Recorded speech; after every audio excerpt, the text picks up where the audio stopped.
Folks, Black Star Network is here. Oh, no punches! I'm real revolutionary right now. Support this man, Black Media. He makes sure that our stories are told. Thank you for being the voice of Black America, Roland. Stay black. I love y'all. All momentum we have now, we have to keep this going. The video looks phenomenal. See, there's a difference between Black Star Network and Black-owned media and something like CNN. You can't be Black-owned media and be scared. It's time to be smart. Bring your eyeballs home. You dig?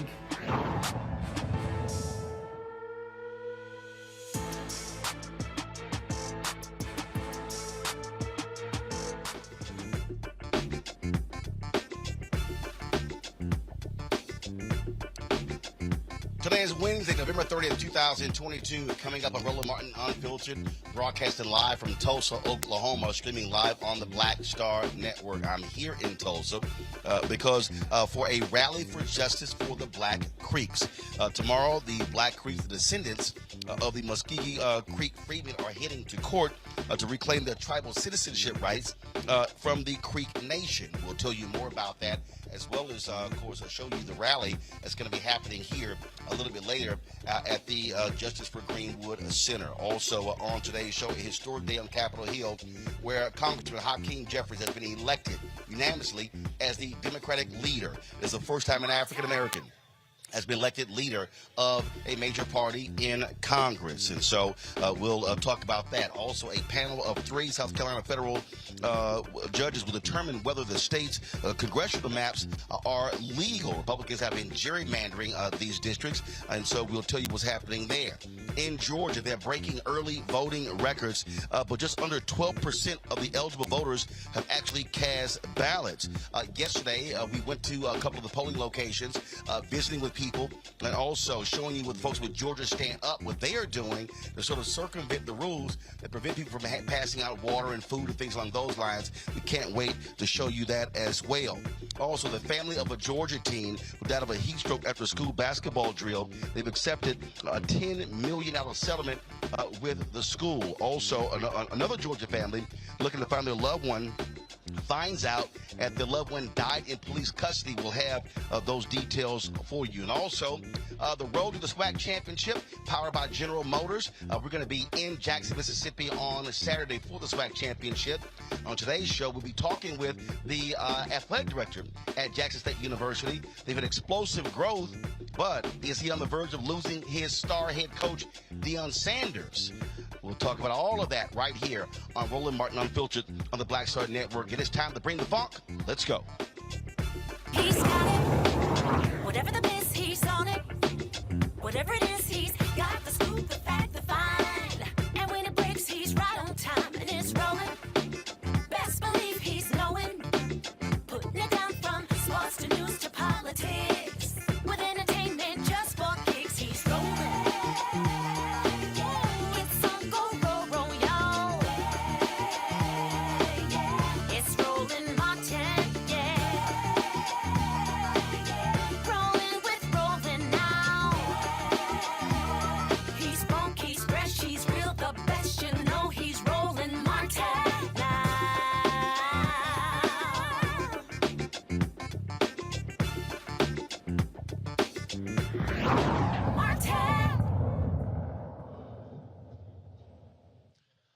Hey, folks, we are here in Tulsa, Oklahoma, where a little bit later there's going to be a rally for the Black Creeks here at the Greenwood Center, the Justice for Greenwood organization. They are leading this rally. They're heading to court tomorrow, and so this place will be filling in over the next hour. This event will be starting in about 90 minutes. I'll be also speaking at this event as well. And so that's why we are back in Tulsa. We were just here, of course, last year for the 100th anniversary of the Tulsa Race Massacre. And, of course, in this same facility as well, here in the heart of Greenwood, where African Americans built this section. Of course, it was destroyed by the white domestic terrorists in this particular city. And so to give you more details on that particular case and that particular story. But first, on Capitol Hill today, history was made when Brooklyn Congressman Hakeem Jeffries became the first African-American leader of a major party when the Democrats elected him as the Democratic leader. Of course, he is replacing a longtime Speaker Nancy Pelosi as the top leader of the Democrats. In 2011, you might remember, 2019, he was elected chairman of the Democratic Caucus, which made him the youngest member serving in leadership. Jeffries, of course, is quite known for dropping references to Brooklyn rappers like Notorious B.I.G., and he's a huge hip-hop fan. He's also a frequent visitor to this show, and he had a news conference today where he laid out the plans for Democrats who are now in the minority. Of course, Republicans will be controlling the House, and his job is to lead them back to victory to control the House. Here is that news conference with Congressman Hakeem Jeffries. Good afternoon, everyone. It's an honor to stand before you today as the incoming House Democratic leader for the 118th Congress that will convene on January 3rd, and to be joined by my two good friends, amazing colleagues and partners, the incoming House Democratic Whip, Catherine Clark, and the incoming Caucus Chair, Pete Aguilar. Let me first begin by just expressing my heartfelt thoughts and prayers for the family of Don McKeachum. He tragically passed away. The House Democratic Caucus is a family, and Representative McKeachum was an incredibly important part of that family, and he will be deeply, deeply missed. I also want to convey my thanks to Speaker Nancy Pelosi, an extraordinary speaker for the ages, who has delivered so much for so many over such a significant period of time. Our caucus is better, our country is better, the world is better because of Speaker Nancy Pelosi's incredible leadership. I also want to thank our current House Majority Leader, Steny Hoyer, and our current House Majority Whip, Jim Clyburn, for their incredible friendship, mentorship, and support for all of us along this journey from the very beginning of our arrival in the Congress. We stand on their collective broad shoulders, building upon the incredible work that they've done, excited about the opportunities to advance the ball for everyday Americans as we move forward into our future. I was born at Brooklyn Hospital, raised in Crown Heights by my two parents who were public employees, a caseworker and a social worker in a middle class, working class neighborhood in the midst of the crack cocaine epidemic in the 80s into the early 90s. I'm thankful for them, thankful for their love, support, and prayers throughout the years, throughout my journey into adulthood and my journey as a public servant. Growing up in that Crown Heights neighborhood, first member of Congress I was ever aware of was the Honorable Shirley Chisholm. And I eventually was able to be elected to represent many neighborhoods in Brooklyn that she formerly represented. And so it's with particular reverence for her that it was communicated to me earlier today that this actually is Shirley Chisholm's birthday, 98 years ago. I stand on the shoulders of people like Shirley Chisholm and so many others as we work to advance the ball for everyday Americans and get stuff done. Because that's what Democrats do. That's what our record says. Each and every day, House Democrats committed to fighting hard for working families, middle-class folks, those who aspire to be part of the middle class, young people, seniors, immigrants, veterans, the poor, the sick, the afflicted, the least, the lost, and the left behind. House Democrats fight for the people. That's our story. That's our legacy. That's our values. That's our commitment as we move forward. Get stuff done. Make life better for everyday Americans. We look forward to finding opportunities to partner with the other side of the aisle and work with them whenever possible. But we will also push back against extremism whenever necessary. We love this country. We love our democracy. We love the Congress and the House of Representatives, the institution designed to be the closest to the people. And we're going to fight hard each and every day we have this honor to serve in Congress to deliver.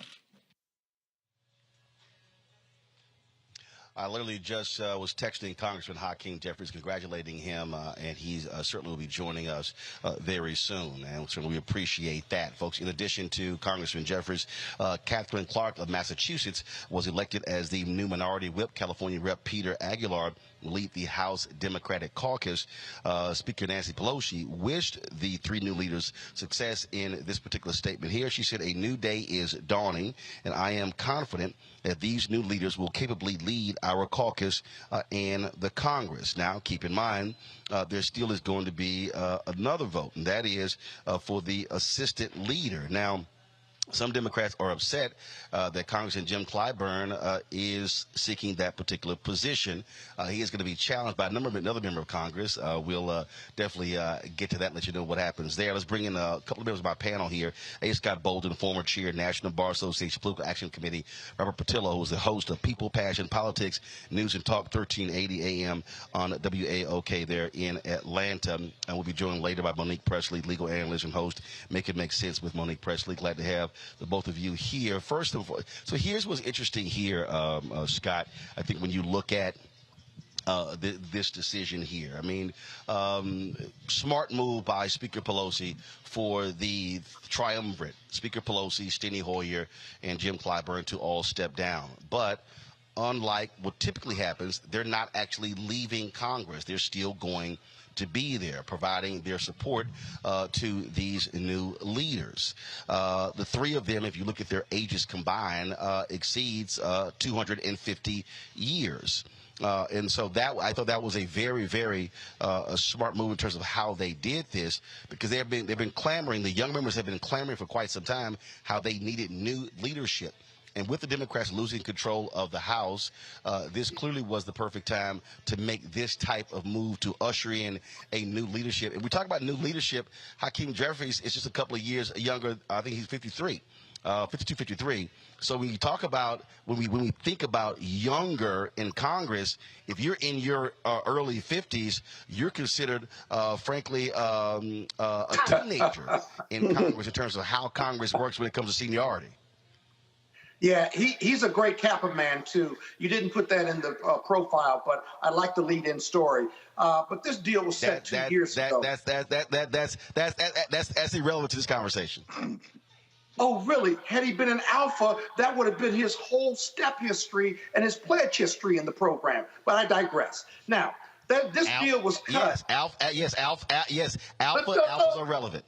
Look out. I love it. Well, congratulations to all three. You know, Roland, this deal was cut 2 years ago when Pelosi and her leadership held on to power, and there were rumblings from the younger generation, the 50-year-olds said, if you will, and the 40-year-olds said then that it was their time.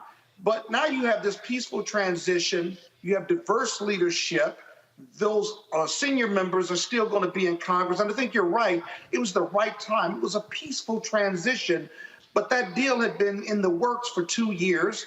And the younger folks, the younger elected officials in Congress who are Democrats, performed well against a hostile environment under the Trump administration and extremism on the Hill. And so I'm just so very proud of the Democratic Party for the peaceful transition. It's a diverse leadership group. They've worked together for years, and they're still going to have the senior guys. That's what I like about Clyburn, right? that he's going to run for assistant leadership, but more importantly, that the senior leaders from the last 4 plus 20 years are still there to not interfere, but to advise, support, and to continue to teach and train to the extent possible. And so you won't have that on the Republican side. Juxtaposed to the Republicans, you're going to have a big fight whereby McCarthy may need some Democrats. That'll probably never happen, but he may need some Democrats to be the Speaker of the House. We'll have to continue to watch and see what happens there. Robert, Congressional Black Caucus, founded 1971. When you think about that, when you think about Congressman Adam Clayton Powell, Alpha, when you think about Congressman Ron Dellums, one of those founding members, Alpha, and then of course you think about he's so wrong. John He's Conyers. so wrong. He was in another organization. When you think about that, and also that being founded, and when you think about, as Congressman Jeffries said today, Shirley Chisholm, today being her birthday, her course talking about unbought and unbossed. When you think about all of these years of the role that black members have played, the reality is, by Jeffries being chosen as the House Democratic leader, if the Democrats are able to retake the House in 2 years, he'll be the first African-American Speaker of the House. There are those out there who might say, oh, well, this is symbolic. Anybody who would say that this is symbolic, Robert, has no understanding of power, has no understanding of how power is wielded. And so to have Jeffries, I mean, and again, I'm just going to go ahead and just say this, Robert. You know, look, we've been trying to get Speaker Nancy Pelosi on this show for years, even go back to my TV One show. It never happened. The fact that Jeffries has often come on this show, I'm sitting here texting him right now, shows you also what happens when you have a black member of Congress in leadership who we in black-owned media actually have access to directly. You're absolutely correct. And for people to think this is just symbolic, remember that, let's say Democrats take back the House in 2 years, and we have the same presidential ticket in 2024. That means that both the second in line to being president, Kamala Harris, will be an African-American. Third in line to being president, if Hakeem Jeffries is Speaker of the House, will be African-American. We're talking about an entire new rubric when it comes to the way that American politics is exerted along racial lines. And it's not simply symbolic if they give Hakeem Jeffries the leeway to act as any other minority leader has been able to act, being able to select the committee assignments, being able to work towards what legislation comes to the forefront. Will this be the opportunity, if Democrats retake the House in 2 years, when we will see a bill on reparations brought before the floor and actually voted upon? We'll see votes on things such as criminal justice reform and voting rights that have some teeth attached to them. So remember, Congress operates slowly. Congress is not meant to operate the way that city council works, the way that your student government associated here works. When Nancy Pelosi was Hakeem Jeffries' age, it was the middle of the Gulf War in the early 90s. Family Matters was on TV. TGIF was dominating the ratings. So it takes a while for things to take place. We talked about universal health care for a half century before we got to Obamacare. We've been talking about many of the things that are in the Build Back Better bill for the better part of a half century. But this is absolutely a sign of progress, a sign that elections matter, and a sign that the African-American vote is now not just the backbone, but the basis of the Democratic Party. The Democratic Party has to now do elections based upon the idea of, number one, get 90% of the black vote, number two, figure out how to get everybody else. And that gives us massive negotiating power when it comes to the legislative agenda going forward. It just matters whether or not we'll exert it properly. Well, here's the other thing that we also have to think about here, Scott. We often talk about access to the dollars and the resources. Well, what typically happens is the leader has their own political action committee, millions of dollars being raised. So Speaker Nancy Pelosi, in addition to the to the DCCC, she also, as the House leader, is driving that, directing that as well, even though the DCCC has a chairman. Same thing up on the Republican side. But she also has a leadership political action committee, millions of dollars are raised, and is providing those resources on the ground. Now you're going to have Jeffries there. I can tell you The last several years, I have had direct conversations with Congressman Hakeem Jeffries, who's been very much vocal out there fighting on behalf of black-owned media to ensure we're getting those dollars. Same with Congressman Greg Meeks, who is the CBC Political Action Committee chair as well. And so, again, that's the other deal. This is not a question of we have a seat at the table. No, you now have an African-American who is at the head of the table. Absolutely. He's committed to not just black media, but he's committed to our community. He's committed to black entrepreneurship, lawyers, doctors, accountants, business people, real estate folks. And so look for him to assert that will and that stamp, right, to allow us to compete for dollars when historically we've been locked out. He can lead policy, but he can drive entrepreneurship and the success for outstanding folks in every industry who just happen to be black. It's not about us now begging to people for dollars or crumbs. We have someone that can direct those dollars who actually have direct knowledge of our capabilities, our excellence, if you will. So it's not going to be a heavy lift. Look for him to create an even playing ground and look for some diverse vendors across the board now to participate in the DNC and the Democratic process. It seems like a lot, but he's got to act now, and he will responsibly, and there should not be any pushback, if you will. We've talked about the institutionalization of these political dollars and how it works with black media versus white media and how they lock up these dollars and we're left with crumbs and stuff. We've got to continue to press him, though, and his team to do what he wants to do, what he knows is the right thing to do. We cannot let up on that because those that don't look like us are talking to him and pressing him in the other direction. At least I would presume that. And so our job with him is not done. We have to be assertive. We cannot celebrate and not keep the pressure on him to act in our best interest simply because he shares our interests. Well, that's one of the things that, Robert, and there were people who disagree with me, people who were really upset when President Obama was in the White House. And I don't understand why these people were upset because literally I wrote a piece for Essence magazine before he was even inaugurated saying him simply being inaugurated is not the victory.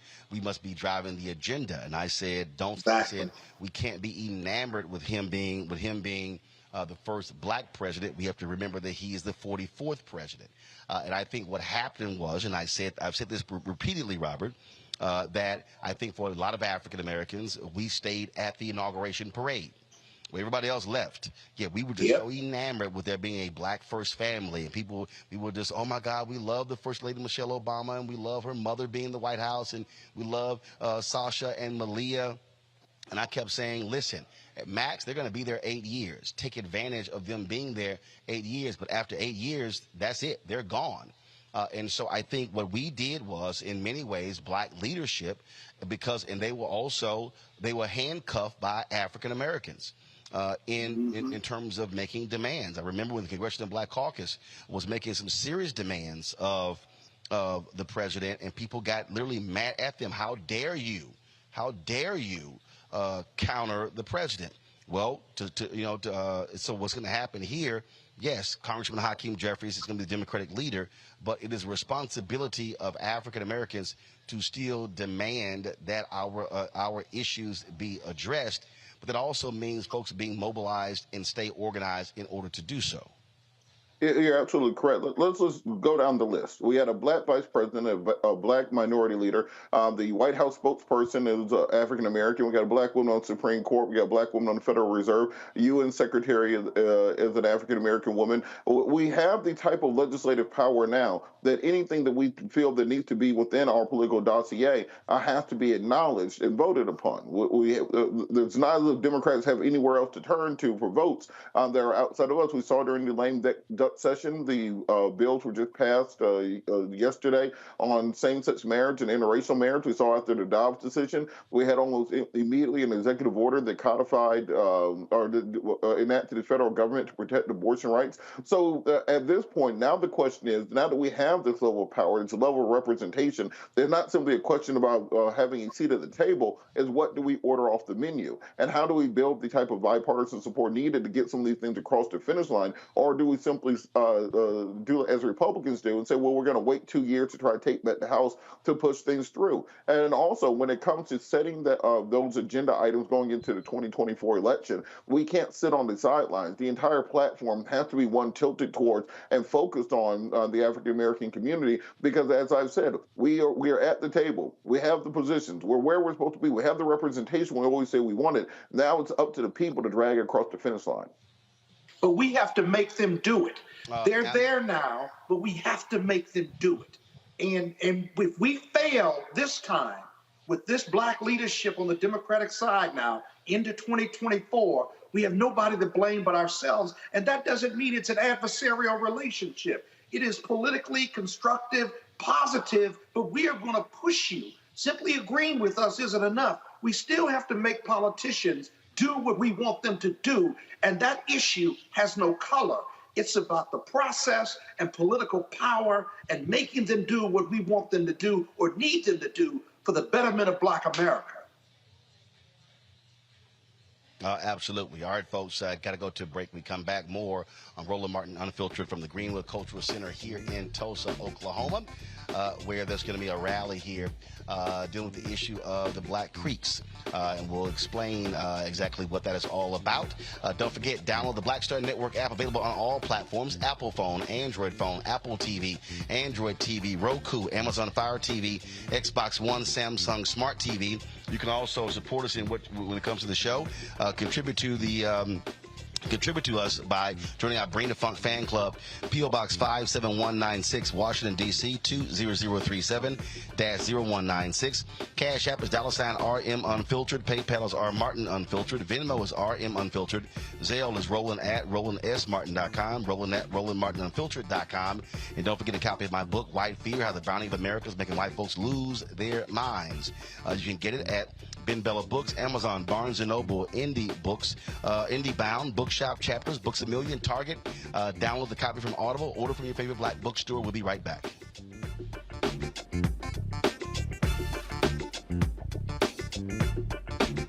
Is it just me? Or does it feel like we've been here before? The whole country's finished voting, and only us left. You'd think Herschel Walker would want to explain what he'd do in the Senate if he actually wants to represent Georgia. Instead, he repeats the same lies, trying to distract from what we all know is true about him. But I think Georgians will see his ads for what they are. Don't you? I'm Raphael Warnock, and yes, we're doing this again. That's why I approve this message. On the next Get Wealthy with me, Deborah Owens, America's Wealth Coach, inflation is on the rise. Interest rates are high. Can you still thrive during these uncertain times? On the next Get Wealthy, you're gonna meet a woman who's done just that, living proof of what you need to do to flourish during these uncertain times. These are times where you take advantage of what's going on. This is how people get rich or richer. That's right here on Get Wealthy, only on Black Star Network.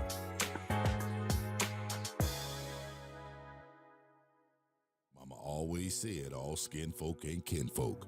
Georgia, we don't need a senator who's against reparations. Reparation teaches separation. Slavery ended over 130 years ago. We don't need this. I am with many police officers. And we sure don't need this. I want to be a leader like him. Walker wants to be like Trump and will fight harder for him than he will for us. We don't need a Walker.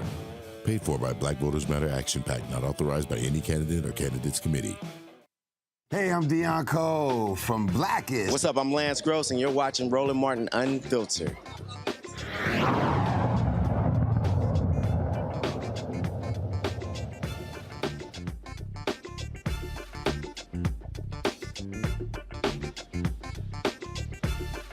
All right, folks, we're broadcasting live from the Greenwood Cultural Center in Tulsa, Oklahoma, where there will be a rally in about an hour for Justice for the Black Creeks. We'll tell you more about that later in the show. Let's talk Georgia. We've been there for the last couple of days. We'll be back in Georgia tomorrow. In Georgia, they saw a new record for daily turnout for early voting. 309,083 Georgians have cast their vote as of early Tuesday.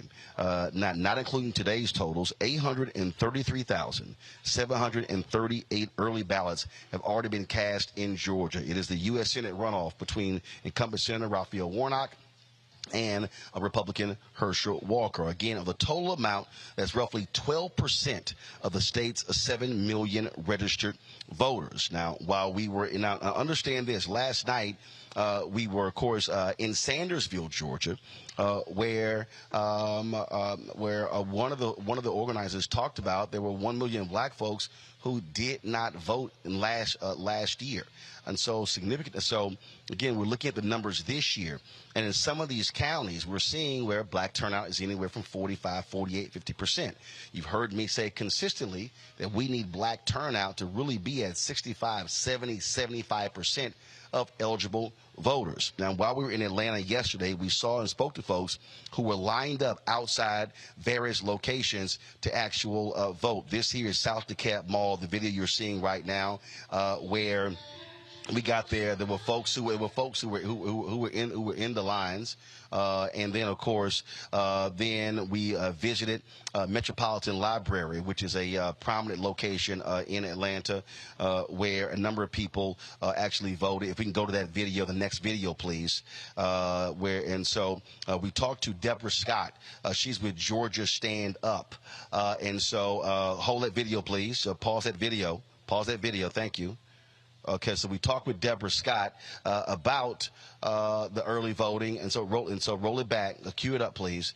We talked to Deborah Scott, who's with Georgia Stand Up, about what they were doing to get people to vote and how they were circumventing the laws. Remember, Georgia made changes to the voting law after 2020 when John Ossoff and Raphael Warnock won the 2 United States Senate seats, and Biden and Harris won the state as well. And so they prevented folks from handing out water and handing out food to people waiting in line. So what Georgia Stand Up did, they actually set up camp across the street from the early voting location. They had food trucks, they had water, they had snacks, and people can stop by and get before they go vote, or they do it afterwards. And so here's my chat with Deborah Scott. So you said this is the 16th party? Is this our 16th party? 16th party. Party at the polls. We are partying at the polls because they said we can't give out water over there. So we said we come over here and we're partying. Right. Right. So we have a vote party. So y'all set up. So you got set up. We have food trucks. So and basically, food. folks just walk over here, get it before they go over. That's right. And we have chairs. We have food. We have surveys. We get the black census. We got it all. Okay. Mayor's been out here. Candidates have been out here, but this is a nonpartisan event. How has it been? First of all, the turnout has been phenomenal. The turnout's been great, and the turnout at this box in particular has been really great since we appreciate your vote. All right. All right. Thank you. So it's been great. We were out here Sunday for the polls, for the sold to the polls, and we'll be out here through Friday and then on Election Day. Okay. All right. Sounds good. So we're doing it. We're partying at the polls, y'all. All right. Thank you. I appreciate it. John. What's up, bro? How you doing? Y'all good? I listen to you all the time. I appreciate it. We try to give him a little hell every now and then. Okay, that's great. Gotta do it. Gotta do it. Hello, hello. Hey, what's going on? What's up, bro? Y'all good? Doing good, Fred. How about yourself? All good. Okay. All right. I'm good. All right. What's happening? How you doing, Fred? All good. All right. All right. Cool. All right, cool. All right. Yes, sir. Good. About yourself? Oh, just chilling, you know. Just chilling. Just do a little work. Just a little work. How you doing? The good work. Y'all good? Yes. All right, got your cool hat and everything. So, how y'all doing? What's up, bro? Y'all good? Yeah. All right. Cool. Hello. How you doing? Hey. What's happening? Got your Captain Jack hat. How you doing? Y'all good? Good. All right, then. How you doing? What's up, bro? Pleasure to see you. You all right? All right. All right, cool. All right. There you go. Those Cowboys, really? Really? Really? What were you thinking? What were you thinking? That's awful. That's awful. Are you from here? That's awful. That's awful. Wearing that Cowboys hat. That's awful. I'm from Houston. I don't wear any of this stuff. How you doing? How you doing? What's going on? What's up, bro? Gotta get you a new umbrella. How you coming? That ain't gonna work. What's up, bro? Yeah, that umbrella keep the sun off. Yeah, you gotta get your new one. Look at it. See, you just see. Don't worry about it. Hold on, I'm fixing it. It ain't broke. It just need a little love on it. It's not broke. It just malfunctioned. Yeah, the wind took it. Huh? Well, yeah, that thing can't survive no wind. It ain't gonna survive no wind. You need a wind buster. I know, right? I just promise you to keep the sun on it. We need a wind buster. There you go. There you go. How you doing? How you doing? All good? Yeah. How's it going? Oh, just chilling on this day. How's it going? How's it going? You all right? What's up, Doc? You all right? Yeah, how you doing? All good, just chilling. I don't see you on TV no more. They have our own show. Oh, yeah? Every day the last 4 years. Yeah, right here. Just go to Black Star Network app or go to my YouTube channel. Yeah, every day, 2 hours a day. I used to watch it Top 2 in the morning. Oh, the TV one, yeah.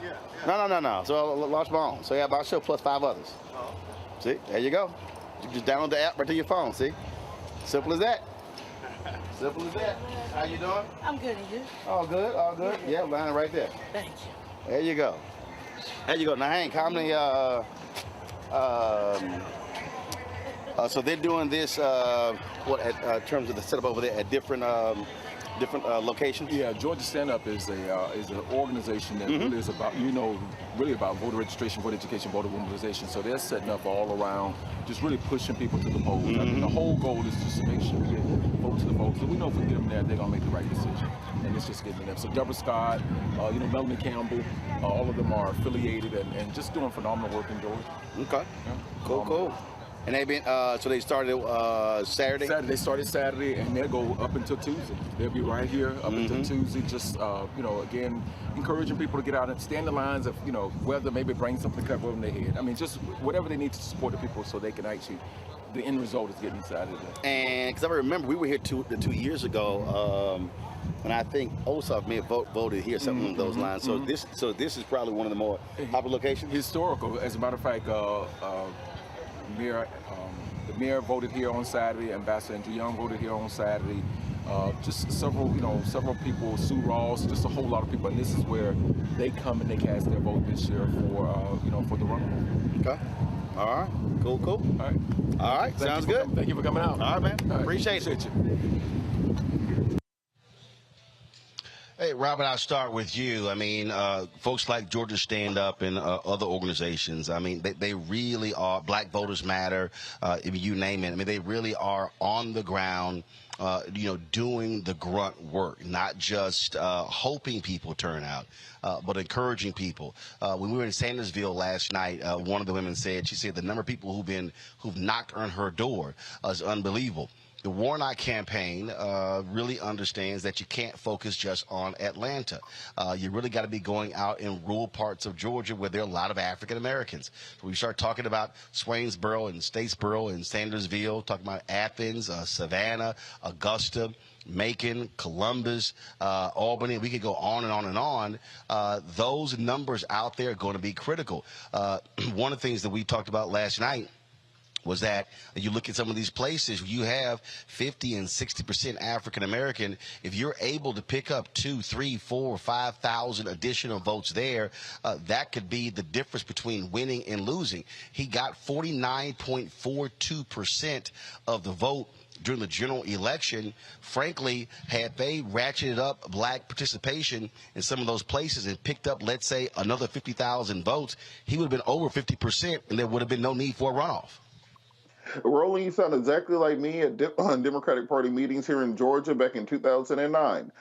We've been preaching this for a long time, that for decades, the Democratic Party of Georgia has been too Atlanta-centric. It's been Atlanta, DeKalb, Gwinnett, Clayton County, and then to hell with the rest of the state. You have to have a 159-county strategy in the state of Georgia because there are small pockets of African Americans down in Montezuma, Georgia, down in Oglethorpe, up in Hart County. Wherever you go, we exist. If you can mobilize those people, it adds up very quickly, particularly in a state that is on such a razor-thin margin as we've seen the last several election cycles. So speaking with my friend Hank Stewart there, one of the best poets in the country. And what he always preaches is that we have to mobilize and find people exactly where they are at. Stop trying to expect people to come to the big Democratic Party rally because you brought a celebrity in town. Stop expecting people to stop their daily work to come learn about your campaign. You have to go to where they are at. Reach them at their door, at their churches, at the grocery store. Do just like you were doing, coming to them in line, talk to them about the election. Many people don't vote not because they don't have the inclination to do so, but because no one ever came up and directly asked them for their vote. You can't outsource it to television. You can't outsource it to social media. You have to do the ground game, and that's how you win elections.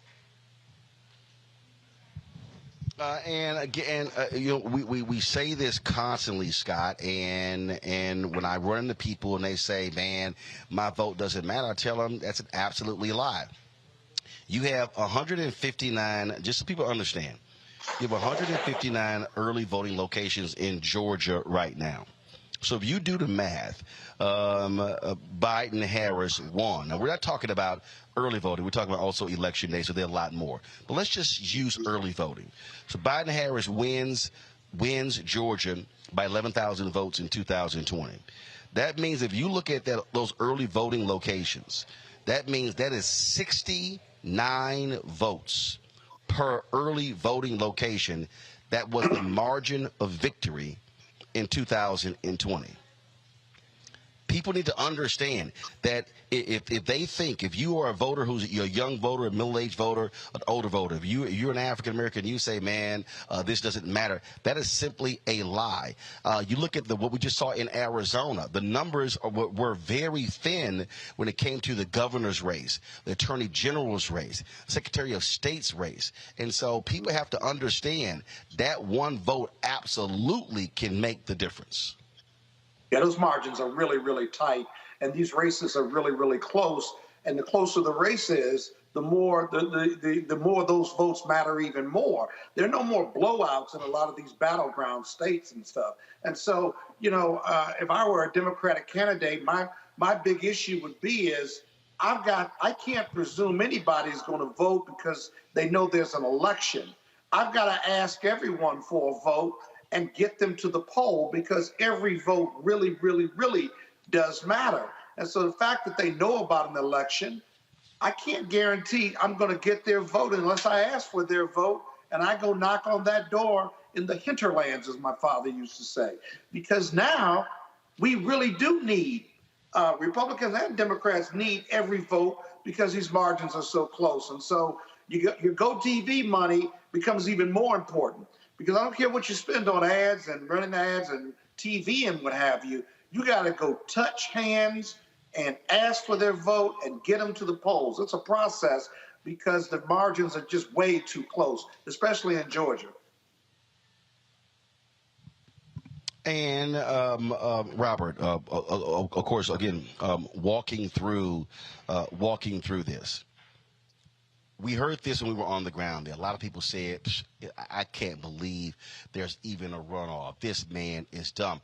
Let's be real clear. I don't understand why people don't understand this. I hear them say this all the time.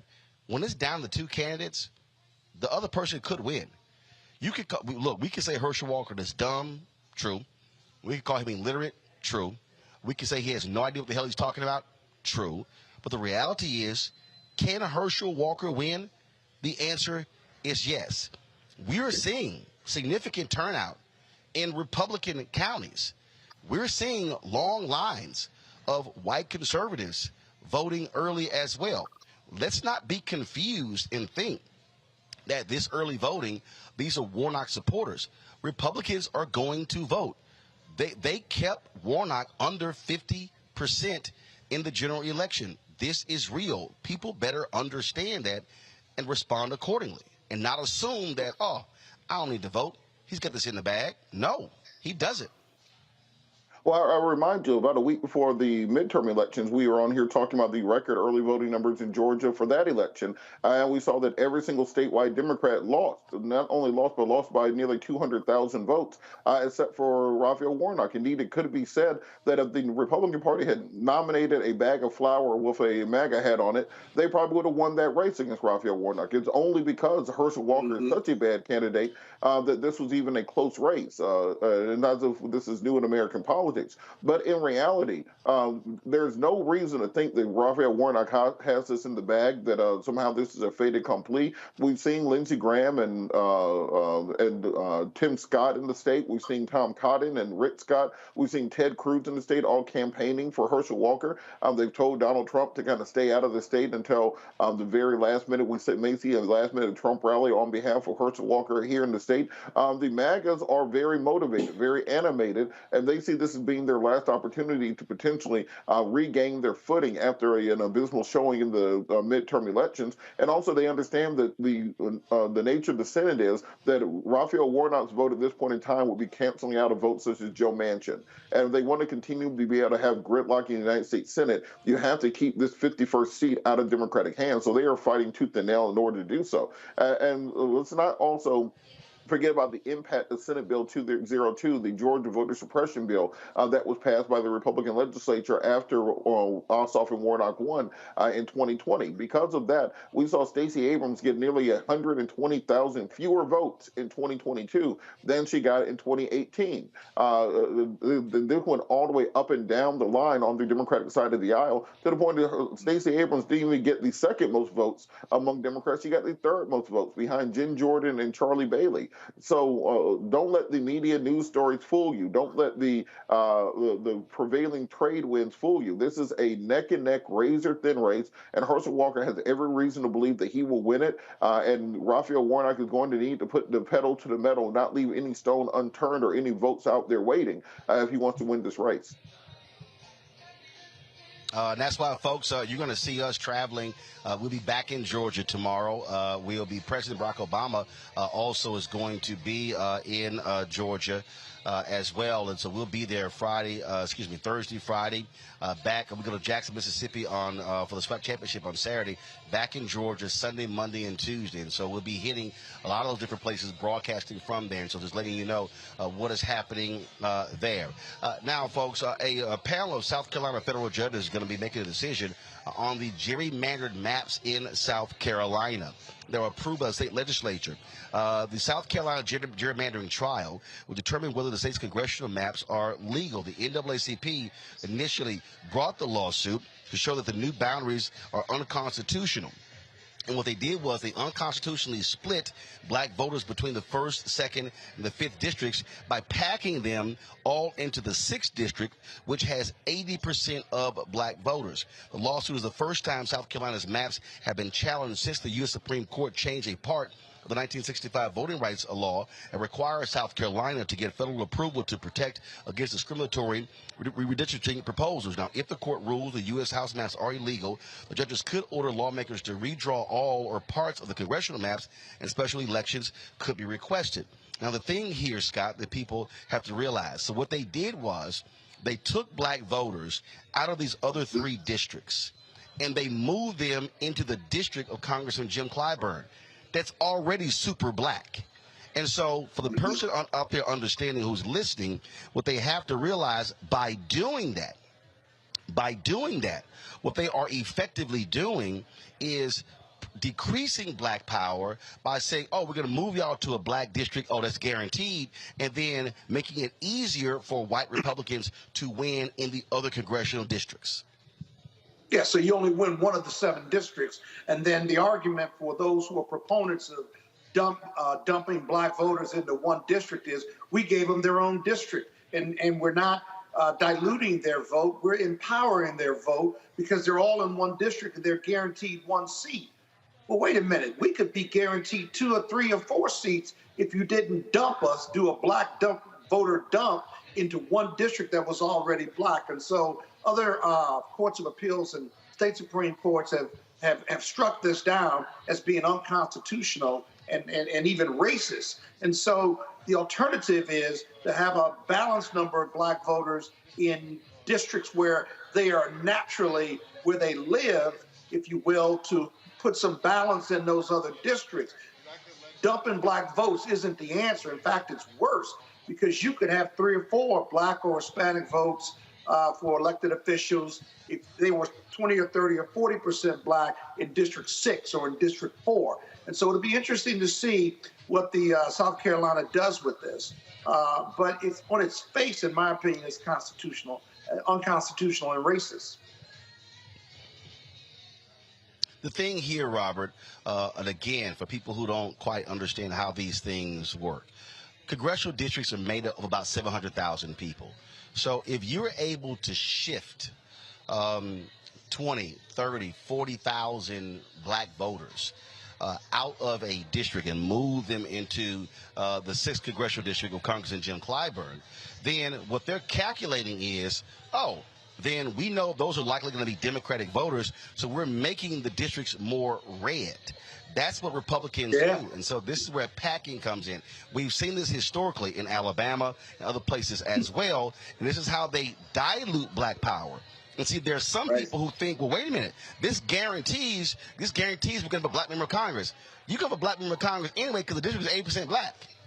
Okay, it's going to happen, but you're actually, and I remember, Robert, years ago, Cornell Belcher, the pollster, argued against African Americans falling for the okie doke by saying, they're creating a new black district, where he said, where he argued. Now, I never forget, people were upset when he said this. He argued that, he said, we should have fewer black members. Now, let me unpack that. What he was saying was, if they're going to pack a district to guarantee a black member of Congress, by doing that, because this happened in Texas, they then ensured that 3 to 4 white Democrats lost. Cornell said, if you have 3 or 4 fewer Democrats, you're actually hurting black power, because Republicans ain't going to do a damn thing for them. And so it's understanding the nuance of how they do these districts. And Republicans have been very successful, because now by having this conservative Supreme Court, they really don't care about these issues. And so this has a direct impact on whether or not you have Democrats who are going to be in power, and by Republicans, they want to guarantee more Republican seats to ensure they're the ones who are in power. And you're right on that Supreme Court issue, because I think we're seeing state legislatures across the country now being willing to test kind of the boundaries of exactly how diluted the Voting Rights Act has become.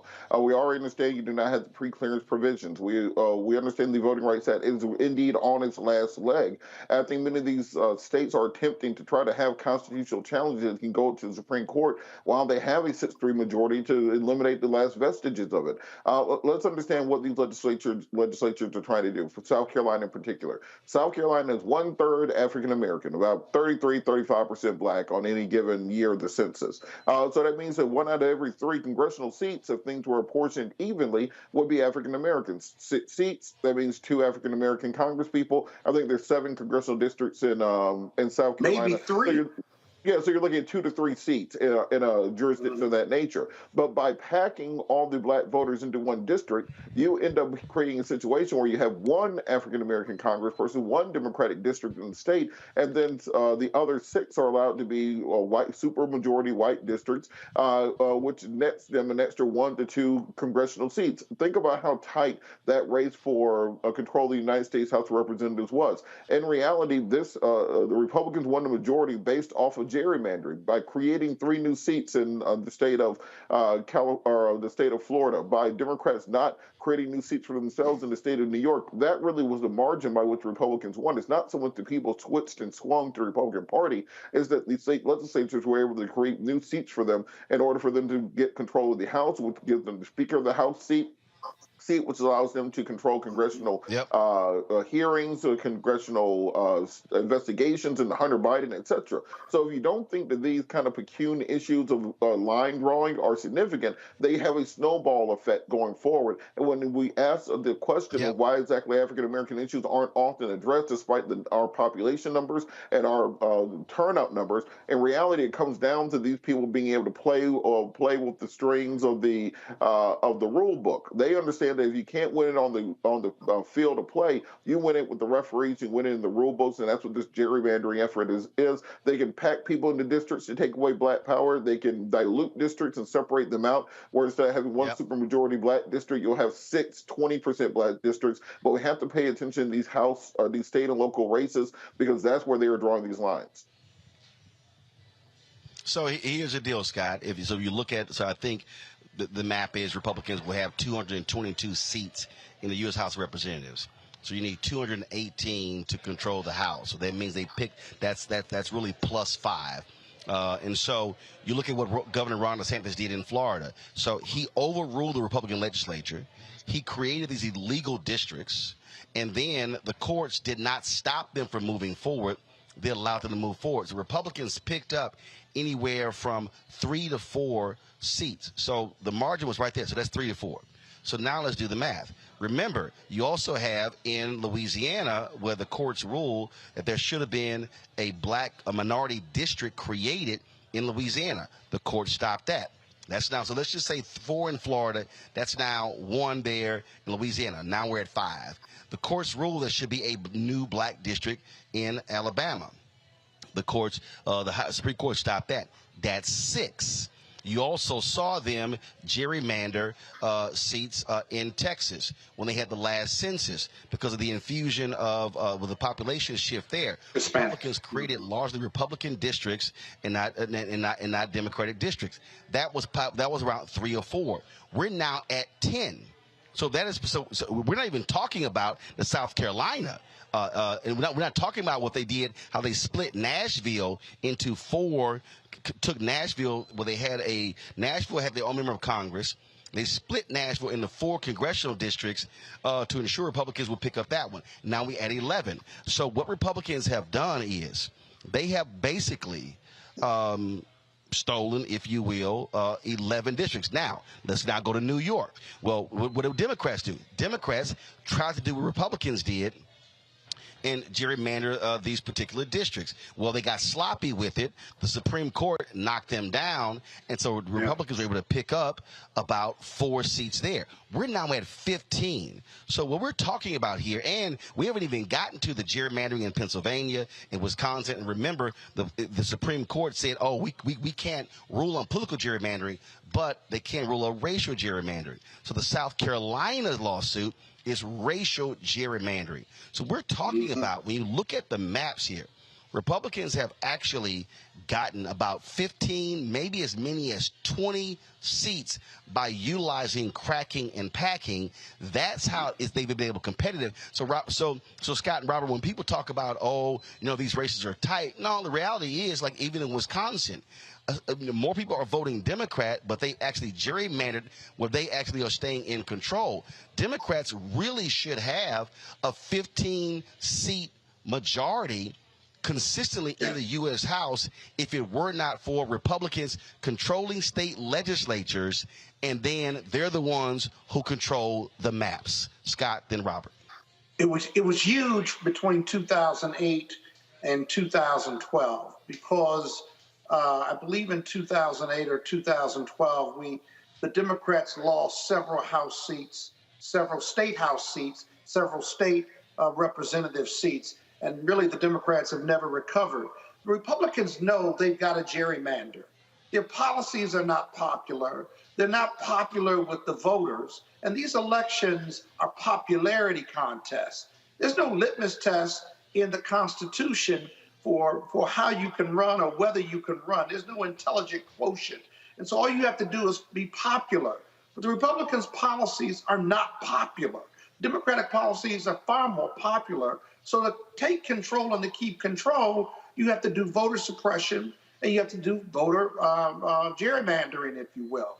And so those 15 seats that you talked about, This is why the courts are so important. If the courts fail you, and now you can't bring in DOJ because they gutted Section 5 of the Voting Rights Act 10, 15 years ago, you're now stuck with a party that's unpopular ideas, but they continue to manipulate the system illegally. And if allowed to do that, they can still maintain control, notwithstanding how unpopular they are, how unpopular their candidates are, or better yet, how unpopular how incompetent their candidates are, like a Herschel Walker. And so it's all about power, which is why Black folks need to continue to vote up and down the ballot, vote for the judges if they're subject to election, but really vote in these state houses and these governor races, because all politics is local politics. It all starts from there. And now you have the national impact of gerrymandering and having Republican leadership in several states, including the southern states.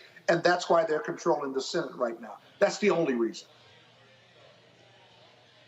Robert, your final comment. Well, I think this is also a time that Democrats have to look back at exactly what happened, as Scott said, during that period of time from 2008 till 2016, when you had kind of the raiding of the Democratic Party grassroots on a national level in order to support the national party. And now that comeuppance is coming back by not supporting these state and local parties, by not getting state house seats across the country. That's why Republicans have these majorities where they're able to redraw these districts. So remember, everything in politics has a snowballing effect. And even though you think, well, yeah, we'll just take a little bit of money from the state party now, I'm sure nothing bad will happen. It happens later on down the line, so we have to be very intentional for our political decisions. Absolutely. All right, folks, got to go to a break. When we come back, our Black and Missing.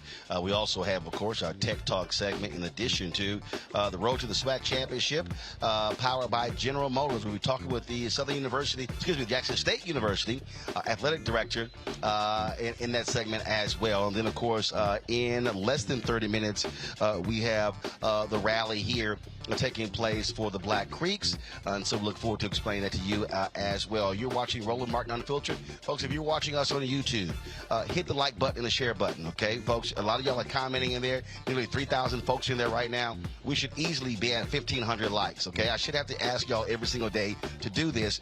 You hit that like button plays a role in us being able to be a part of the algorithm for people to recommend our videos. And so please hit that button, okay? And if you hit the like and the share button, if you're watching on Instagram, Twitch, if you're watching on the Black Star Network, on Facebook as well, all of those matter. So hit the like button. When I come back from the break, I should be seeing 1,500 likes, okay, folks?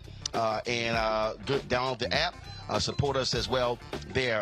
Apple phone, Android phone, Apple TV, Android TV, Roku, Amazon Fire TV, Xbox One, Samsung Smart TV, and support us financially. Your dollars make it possible for us to be able to travel to places like this, covering these type of news stories, being on the ground. No other Black media is doing this, y'all. Let me say this again. No other Black media is doing this. You do not see the Griot at Blavity. You don't see Black Enterprise. You don't see Essence. You don't see Urban One on the ground traveling to places around the country like we do.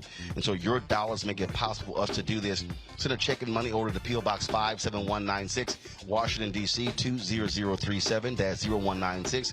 Cash App, $RM Unfiltered. PayPal, R Martin Unfiltered. Venmo is RM Unfiltered. Zelle is Roland at RolandSMartin.com. Roland at RolandMartinUnfiltered.com. And of course, you can get my book, White Fear: How the Browning of America is Making White Folks Lose Their Minds. Available on all platforms, online, downloaded from Audible. Also order through your favorite Black bookstore. I'll be right back.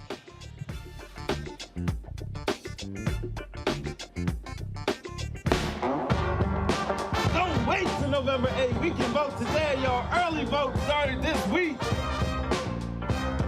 On Savannah State University's campus, we will be dorm storming today, giving out treats for everyone. We hope to see everyone at the polls when it comes to November. If you believe we got power, let them know. Make some noise. Put a fist up. I need to see a fist in the air because we got power. Come on, you put it up. Come get your shirt. We're out here in the streets of Savannah, Georgia. James, do not forget to go vote. I got you. If we vote the right people in, we can make a change. We can get these resources in our community. I am a woman, and it is important that we have the say-so of what we want to do with our bodies.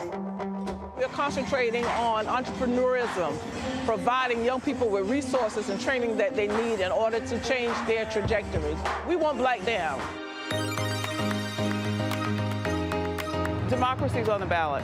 Voting rights is on the ballot. Voting suppression is on the ballot. I am most passionate about those three combined because they all impact each other. Savannah is my home. I care about my community, and I care about representation in my community.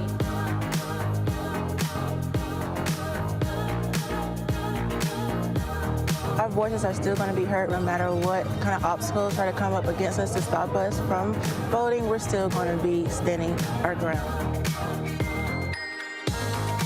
I see the effort that's being made to keep our communities from voting, so that makes me realize it's even more important, because if it wasn't important, they wouldn't be fighting to make sure we couldn't vote.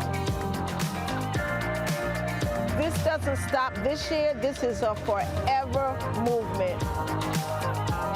We're going to exert our power as a people, walk in our rightful place. We're going to change our communities, fight for our communities, and build our communities.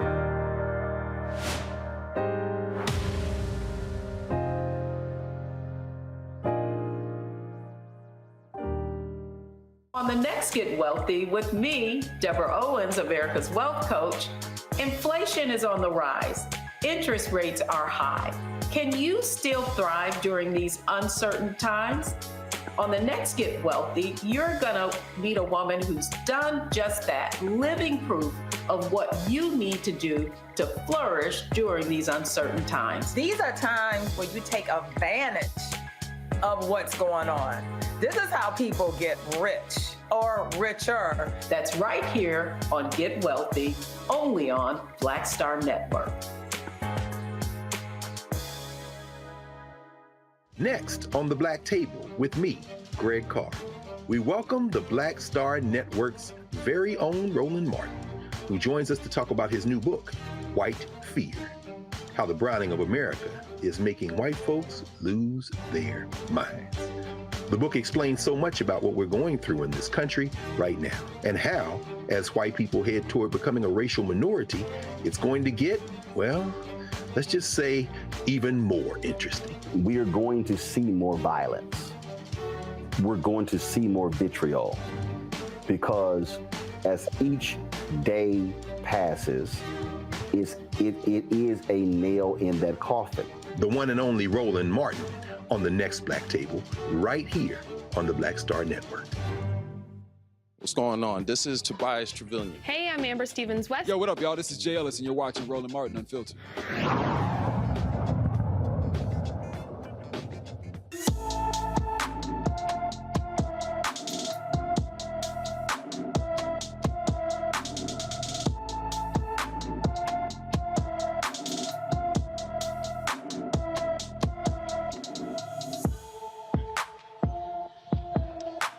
We told you about Imani Gomes earlier this year. Unfortunately, the search for her continues since she was seen in Washington, D.C., last seen on January 14th. The now 16-year-old is 5 feet 4 inches tall, weighs 135 pounds, with brown eyes and black hair. She was last seen wearing a black jacket, orange and gray ski pants, and orange and white sneakers. Anyone with information about Imani Gomes should call the Metropolitan Police Department at 202-727-9099, 202-727-9099. The Georgia family of a teen who died during a high school basketball practice is getting the highest settlement of its kind. Imani Bell's family reached a $10 million settlement with the Clayton County Public Schools. Imani was a 16-year-old Elite Scholars Academy junior.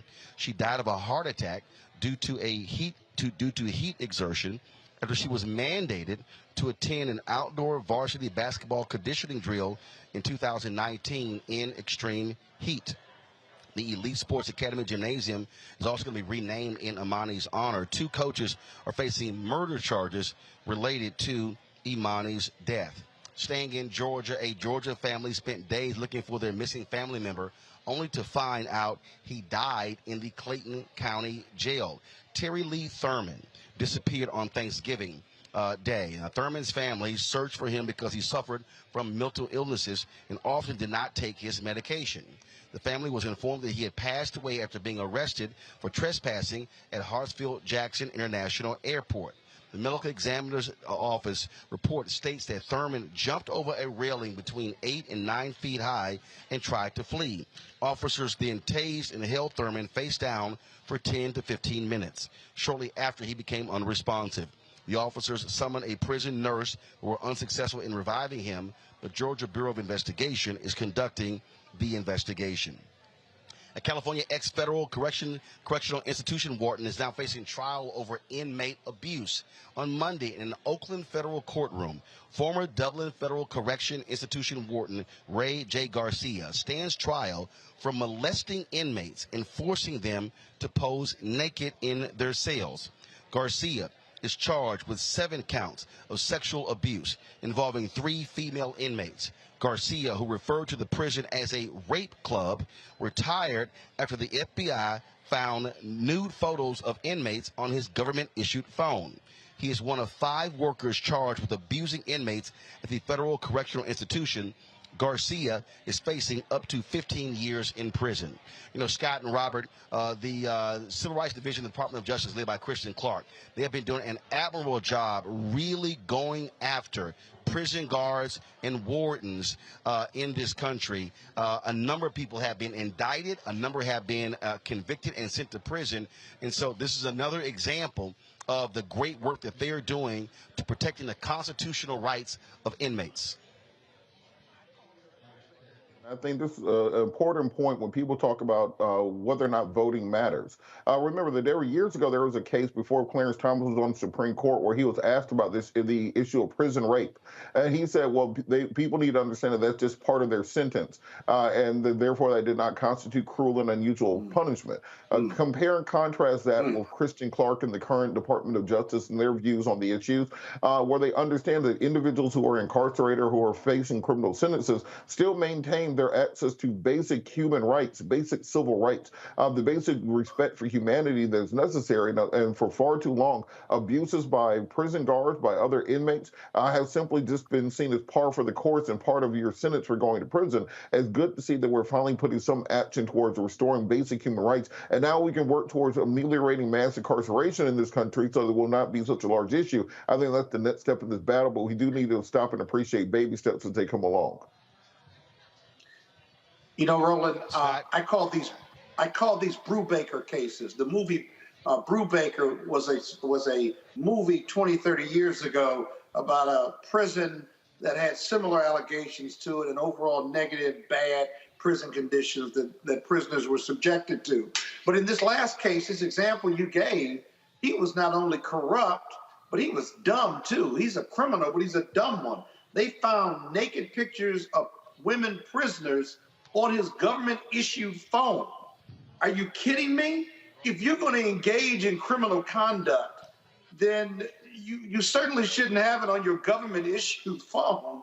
But that's the arrogance of it and the hypocrisy of it. And so hats off to DOJ for pursuing these cases. But as I tell you, if they looked at every police department, if they looked at every correctional facility, east, west, north, south, you could create a case because the prison conditions are so bad and so corrupt in so many different places. Maybe not 100%, but several of them in several different states. It's just inherent that these organizations, because of the business that they're in, housing prisoners to punish and to rehabilitate, at least supposedly rehabilitate, you have this equation that is ripe for corruption, criminal or otherwise. All right, folks. Now let's go to our next stories. Now time for the road to the SWAC championship, powered by General Motors.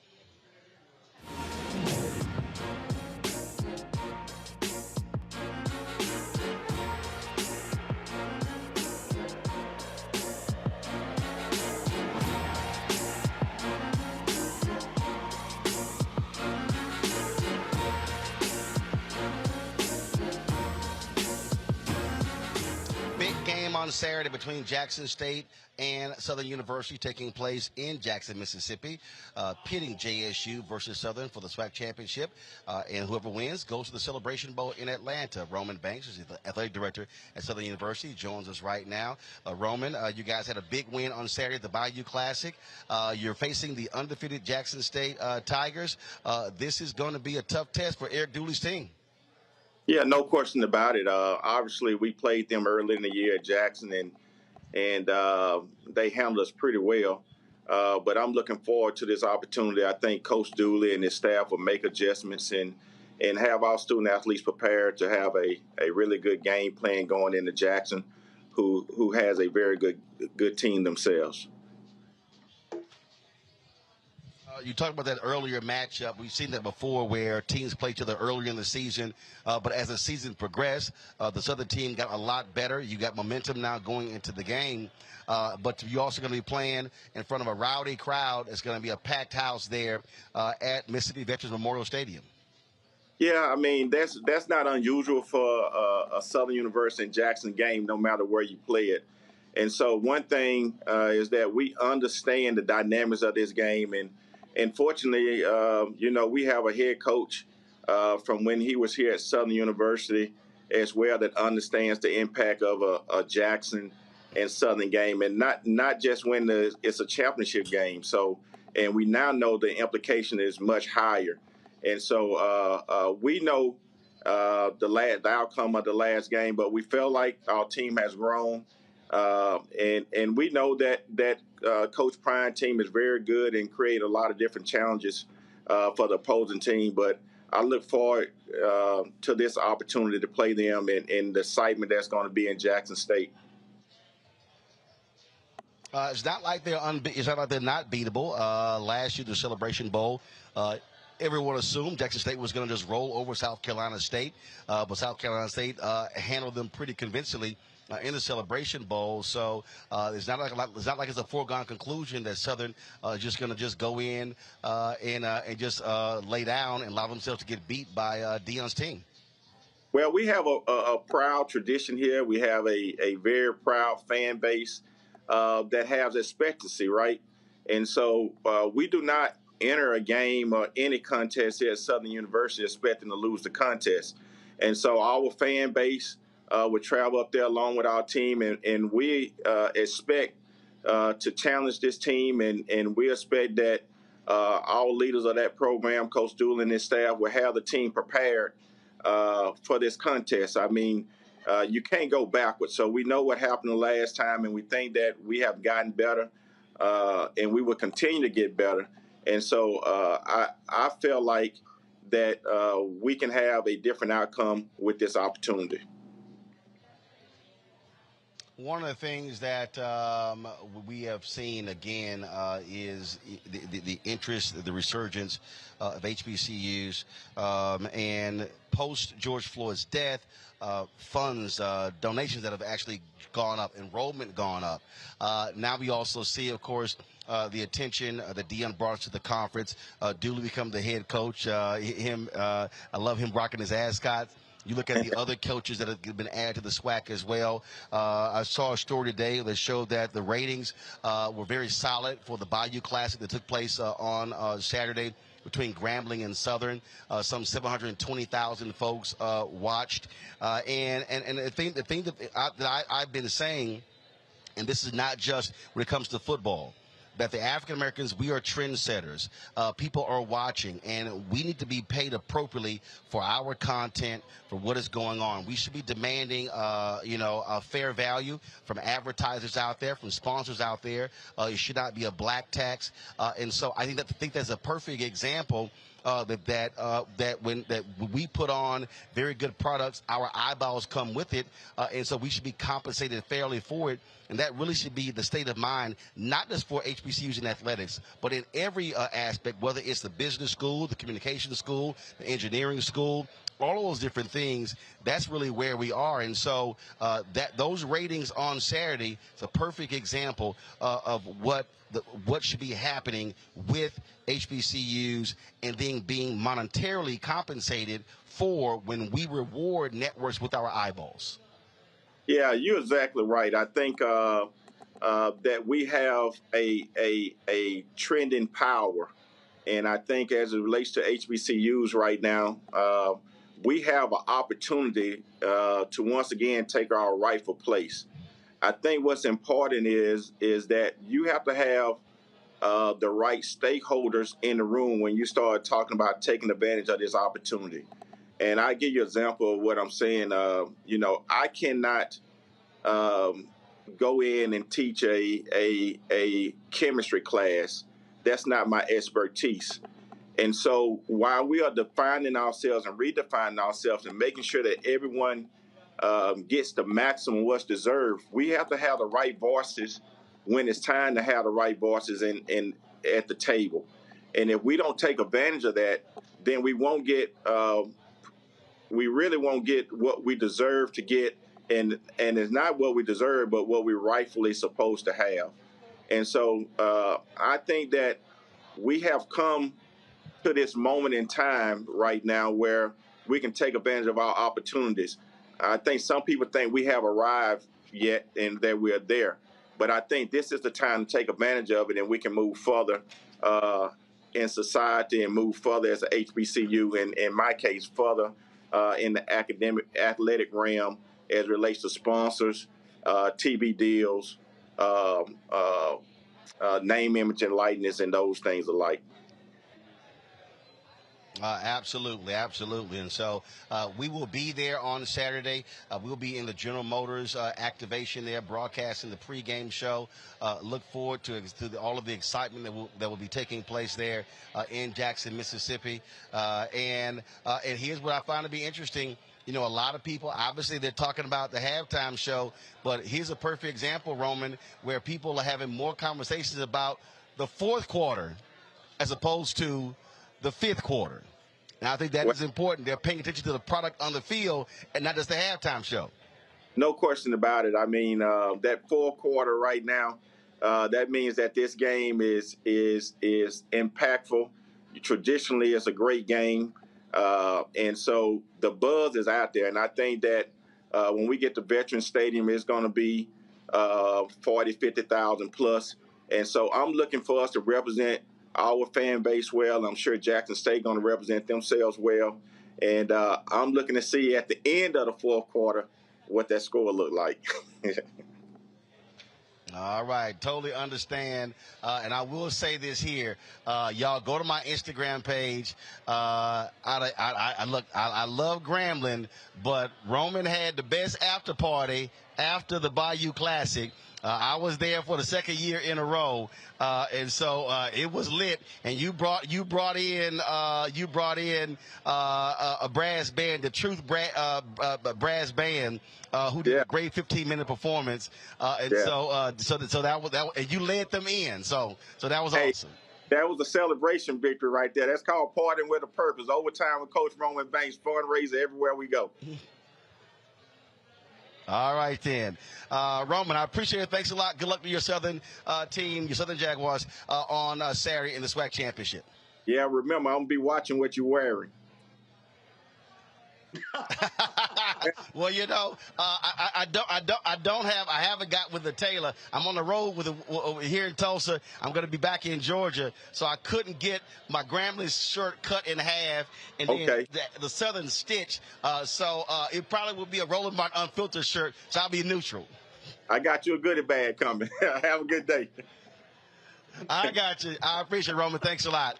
Folks, don't forget, we're going to be in Jackson, Mississippi, broadcasting from the SWAC Championship, powered by General Motors in their activation area. Look for us there. The pregame show. We got some great stuff lined up. Really looking forward to it. You can come there, get information on General Motors electric vehicles and other information if you like. So we'll look forward to being there. So we'll see y'all in Jackson. Come on by. Come by our booth. You'll see our tent. Come take selfies, all that good stuff. Really looking forward to being in Jackson on Saturday for the SWAC Championship. I'll be right back on the Black Star Network.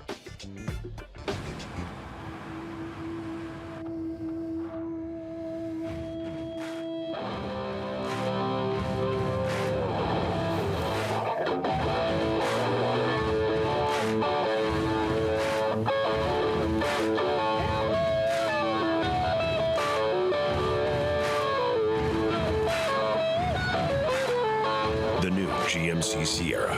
Premium and capable. That's professional grade.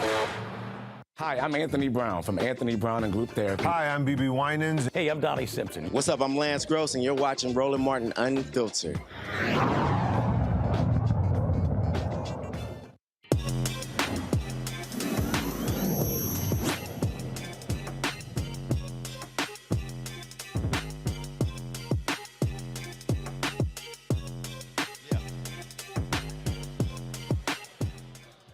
All right, folks, we all need help controlling our finances, and less than 25% of us are consistently saving a portion of our income. The Bro Capital app was created specifically for black men seeking help getting control of their money. Joining me now is the co-founder of the fintech company, Raz Hassan, to explain the app and how it works to support black millennials. Raz, glad to have you on the show. Why specifically black men? Thanks for having me, Roland. Specifically black men, because a lot of resources are currently available for black women. Bro Capital was founded in 2016 when black women were the fastest growing entrepreneurial group. They were the most educated group in the United States. And of course, we know black women have always been great about having networks that they can lean on to expand their capital and, of course, grow their income. So we wanted to specifically highlight black men as really the foundation of our families and how they can become better brothers, sons, uncles, fathers, so on and so forth. So we started with black men because we saw that there was, of course, a dearth of resources for them. When it comes to the app, how are you helping them when it comes to saving? Walk us through the process. So it's the research shows that less than 70% of millennials are able to handle $1,000 emergency if it were to befall them right now. So what we do is we provide a curated cultural community that allows black men to accrue their capital together in a way that they're able to invest in their own businesses, but also invest in the businesses of others. And so in, of course, developing a cash reserve for oneself, you're able to take care of those emergencies, whether it be a life milestone like having a child, or 2020, of course, when the world was at a standstill and many people lost their jobs. Many of the bros were able to lean on the cash reserve that they had built up and able to have something to fall back on. And so we've also made investments in the companies of the bros that are entrepreneurs on board. Questions from our panel. Robert, you first. Thank you so much for everything that you're working on. Can you talk a little bit about that gap that you were articulating between African American men and African American women, and how exactly you seek to ameliorate that and to bridge that gap as it exists today? Certainly. Specifically looking at black men and even our own experience, right? Shout out to our sisters across the street at Spelman doing the great work that they're doing, right? Of course, at Morehouse. Black men, I think, are facing unique challenges, and doing the research around behavioral economics and finance, we find that black men and black women have different financial behaviors. So taking them as two separate groups, of course, is important, but also having resources that are specifically for black men and not just for overall black people, because I think a lot of black men are getting pushed by the wayside in our current system. Scott? Hey, young brother. Hey, Scott Bolden, class of 84, Morehouse College. I'm glad to see you on the show doing your thing. What are your measurements for success with this app and this technology fusing with culture? How do you measure your success, and what are those particulars? That's a great question. So we actually stand on 3 pillars of community, education, and of course, finance, right? If you have money but don't have the network and the education to be able to make moves, but of course, if you are, you have the education, but you don't have the money, right? So the education, the community, and of course, the finance, those are the 3 pillars. Now, we've also created or come up with our own model of financial wellness, because there's the financial literacy portion, and then there's financial freedom. And then there's, of course, this chasm in the middle where we like to work with about financial wellness, right?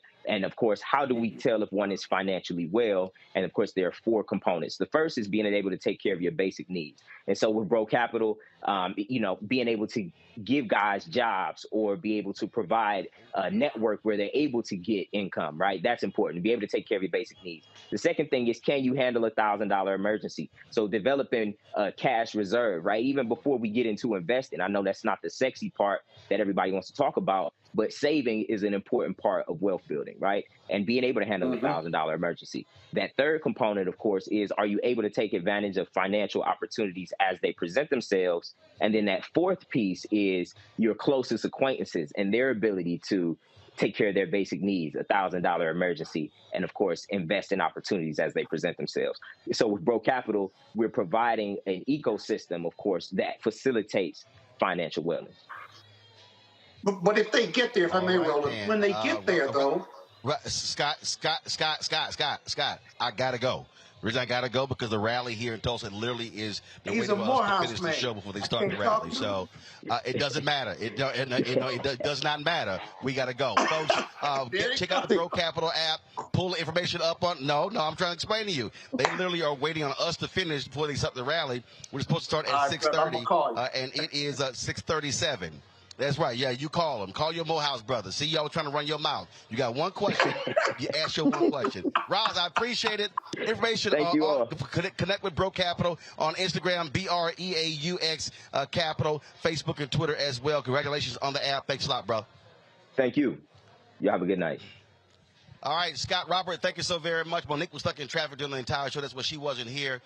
So, folks, thanks a lot. And so, folks, right now we're going to go to a quick break. We come back, we're going to have, of course, the rally beginning here. And so what you have here is you have the fight for the rally for the justice for Black Creeks. They are descendants of the Muscogee Creek Freedmen. They are heading to court tomorrow to reclaim their tribal citizenship rights in the Creek Nation. They're going to sue. They were supposed to be recognized by this Native American tribe, but they have been blocked in doing so. They're going to court fighting for their rights. And so this rally tonight is about really the lead up to that. And so we're going to be broadcasting this live right here on the Black Star Network. So going to a break, and we'll be right back here from the Greenwood Cultural Center in Tulsa, Oklahoma. You're watching Roland Martin Unfiltered on the Black Star Network. On the next A Balanced Life with me, Dr. Jackie, 'tis the season, tree trimming, party going, and gift giving. And I don't know about you, but for me, sometimes it can be overwhelming, and sometimes it's just downright exhausting.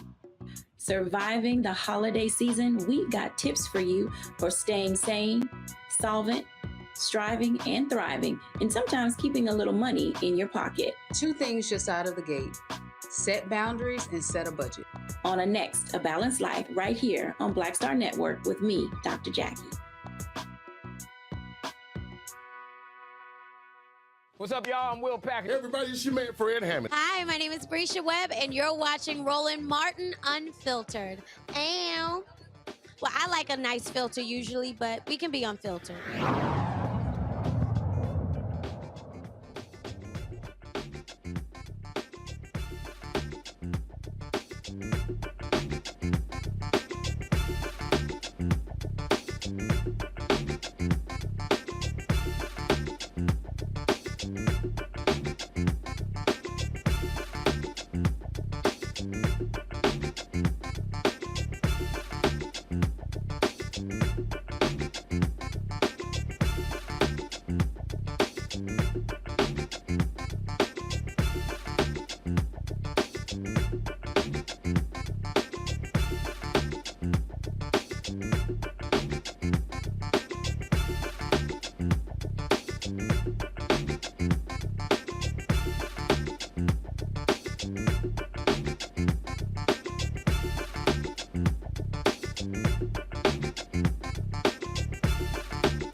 you're glad to be here tonight, raise your hand. I'll repeat. If you're glad to be here tonight, raise your hand. We're here tonight to celebrate. We're going to sing tonight the Hallelujah song. Those of you who are familiar with, join in. Hallelujah, Yahweh God the Hallelujah, Hallelujah, Yahweh God the Hallelujah, Make us all pogi, may mona pogi, hallelujah, make us all pogi, may mona goki, hallelujah, us all pogi, may mona pogi, hallelujah, us all pogi, name on a bookie, hallelujah, everybody, hallelujah, Yahweh God the hallelujah, hallelujah, Yahweh God the hallelujah, amen.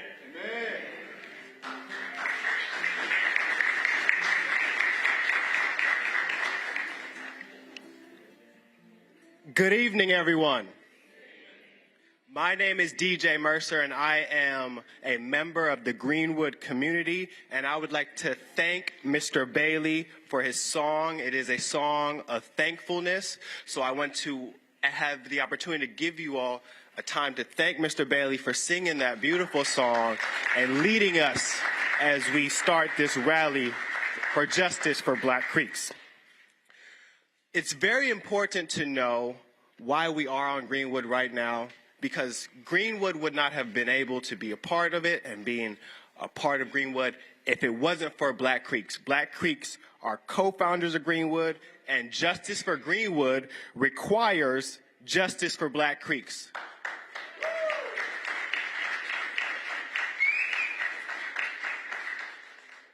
So when I say justice for, you say Black Creeks. Justice for? Black Creeks. Justice for? Black Creeks. Justice for? Black Creeks.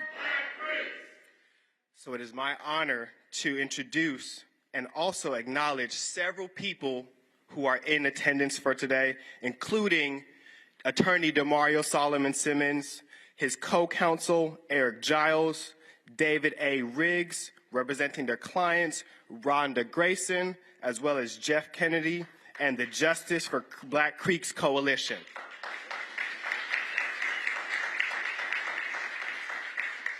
I would like to bring up Jeff Kennedy and Rhonda Grayson to the podium now. Justice for?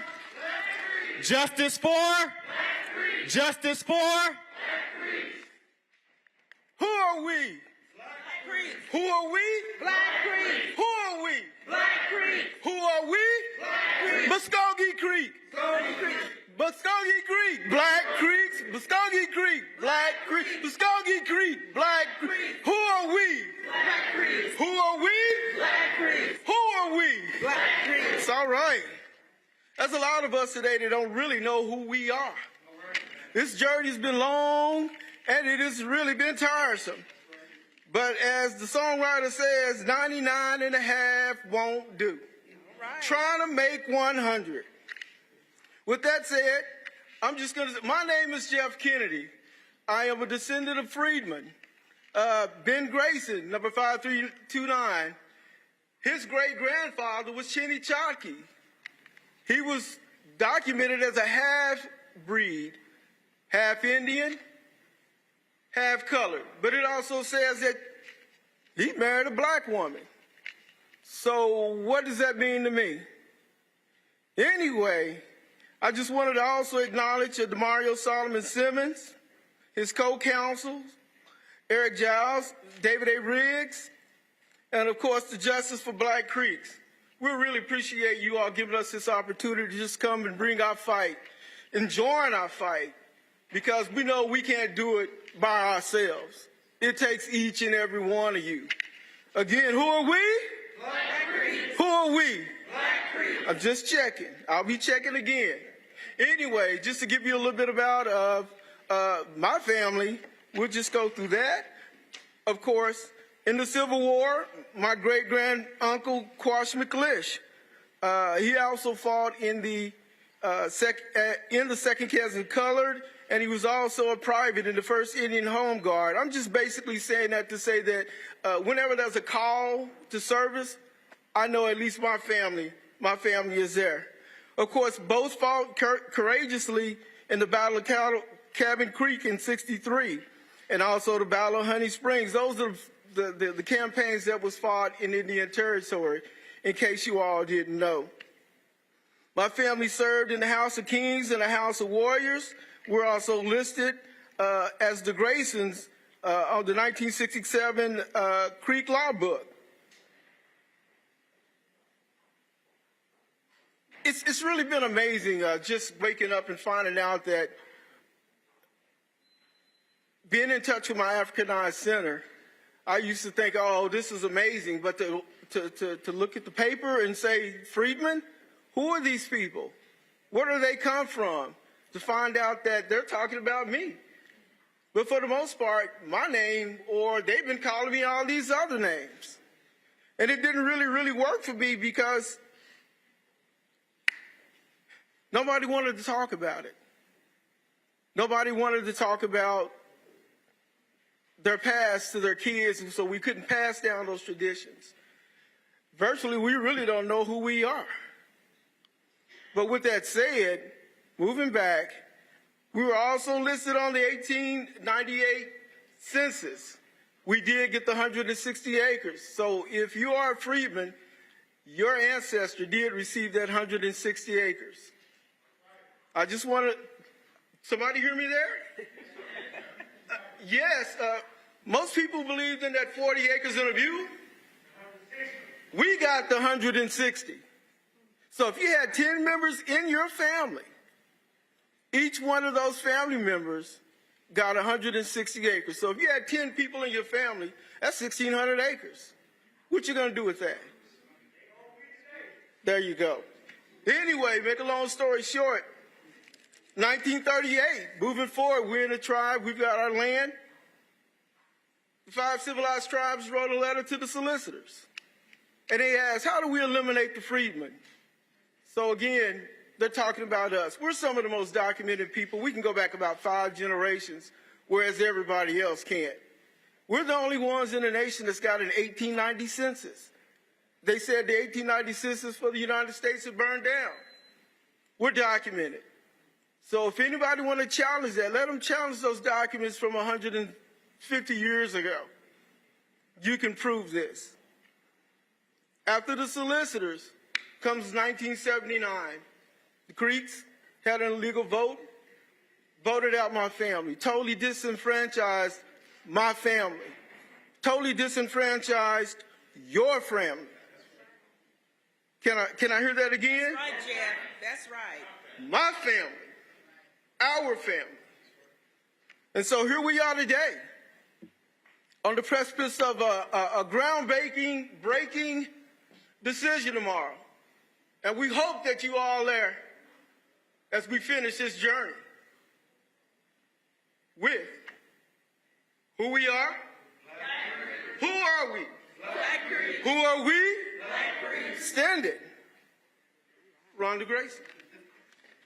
Wow, man, that's a hard act to certainly follow.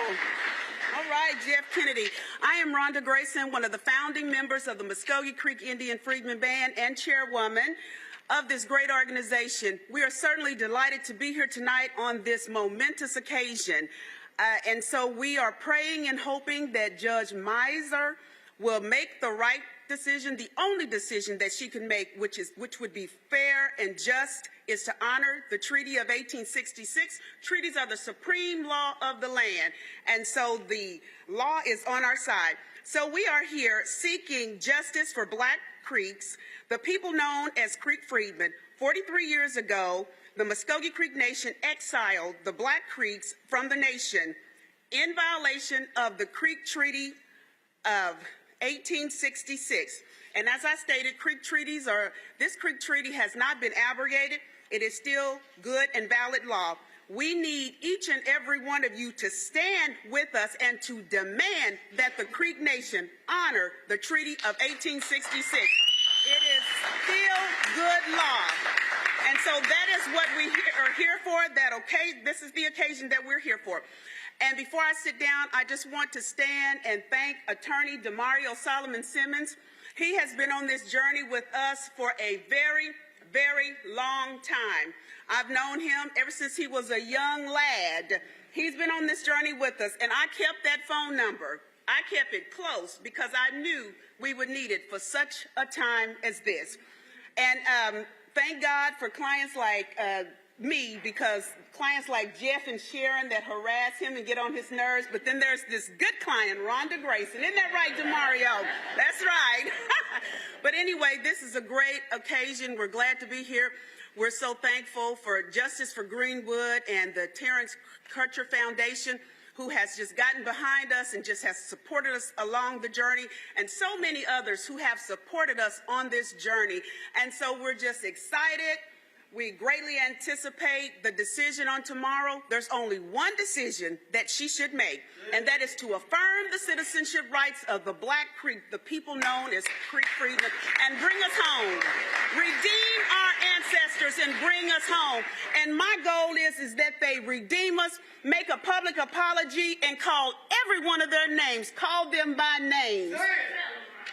That's it.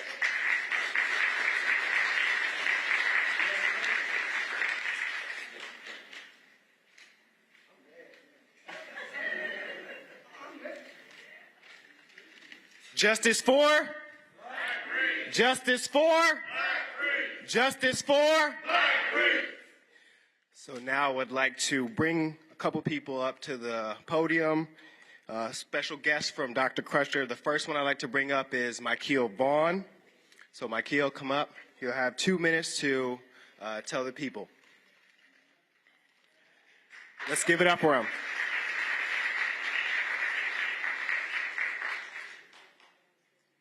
So good evening, everyone. My name is Michael Vaughn.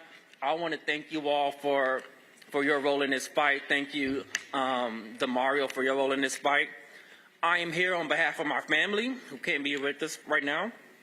I just want to say that my great-grandmother, Maddie Roberts Myers, was an old woman when I was born, so she might have been too old to join us in this fight, but she wasn't too old to share our family heritage and her story as a 100-year-old Black Creek woman. So I stand here today as a representative of my family, demanding justice for all of us, for my family, and for all descendants of Black Native Americans. Thank you.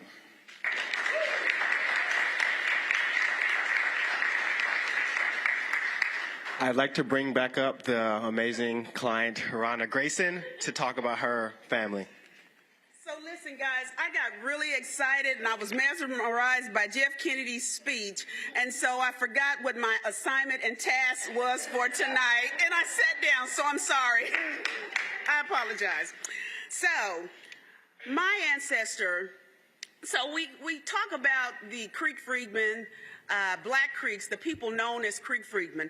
My ancestor, Tony Hawkins, was born around 1790 in the Old Creek country.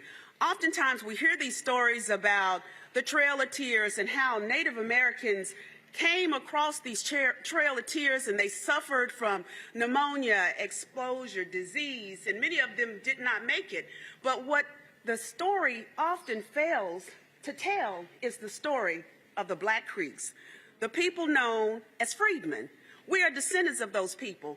The stories never talk about our ancestors who traveled the rigors of travel, the unknown, uprooting of their homes. And you know, there are some of their people who didn't make those, that stayed over in the old country. So my ancestor, Tony Hawkins, born around 1790 in the Old Creek country. These people traveled the Trail of Tears just like any other person who was said to be a Creek, a native person. They traveled from their eastern homeland, southeast eastern homelands, Alabama and Georgia, via the Trail of Tears in the 1830s the removal to Indian Territory. We hear the stories about the Monmouth riverboat when it sunk. All of those hundreds of lives that were lost. We hear those stories, but we never hear the stories about Jim Boy, who was a war chief, who was said to be of African descent. He had a black wife and he had a native wife, and it was said that he had 9 children and that there were 9 children aboard, and he lost 4 children on board the Monmouth, west of the Mississippi to Indian Territory. There were African black people on that trail of tears. And so we don't talk about that. Our people suffered loss just like the so-called real Indians. We were there. We were there. And so I just wanted to talk about that, let you know that our people served in the Indian Home Guard. My relatives served. They served in the Civil War. We don't hear those stories. We don't hear the stories where our ancestors served in the House of Kings and the House of Warriors. That is similar to what we know today as our House Representatives and the Senate. We don't hear those stories where they served as senators, judges, lawyers, and there was even one such individual by the name of Legacy Perryman, who was the principal chief. There's an extra census bulletin that talks about the Negro chief. It says he's virtually a Negro. He comes from a famous Creek family, Legacy Perryman. Sharon Lindsay Scott, my partner, is not here because she's sick. She is a descendant, a relative of the chief of the nation, Creek Nation, and she can't even enroll as a citizen of the nation. Our people served, as I stated, in the House of Kings and in the House of Warriors. We're going over to the courthouse tomorrow to get a decision whether we can be back in the nation, and our people served in that court. Isn't that amazing? It's really sad, and it's embarrassing, and it's really embarrassing. The whole state of Oklahoma should be outraged that this is happening in the 21st century. So I just wanted to come up and talk a little bit about my family. And so, as I stated, it's a travesty for us to serve in high positions. And oftentimes people ask me, why, Rhonda? Why do you fight this fight? I said, because I have a responsibility. I don't have a choice. If my ancestors could travel across the world and make it to Indian Territory so that I could stand and work in corporate America, so that Jeff Kennedy graduated with distinction from OU as an architect, for him to be able to stand, for attorney Demario Solomon Simmons to graduate from the University of Oklahoma, and he's an attorney, fighting for the rights of hundreds of thousands of Black Creeks. We have a responsibility to stand.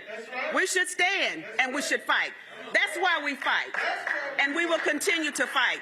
And if the decision tomorrow is to continue to exile us from the Creek Nation, we will continue to fight. Are we tired? Yes, we're tired. But we are going to continue to fight until victory is won.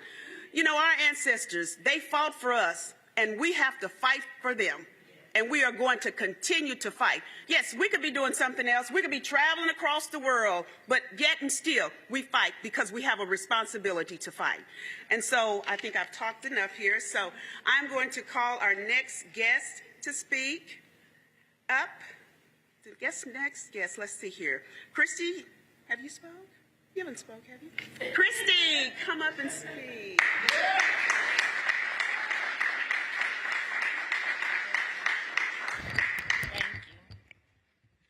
I probably need a step stool, y'all. I took my heels off earlier. I would like for Demario to please stand. Please stand up.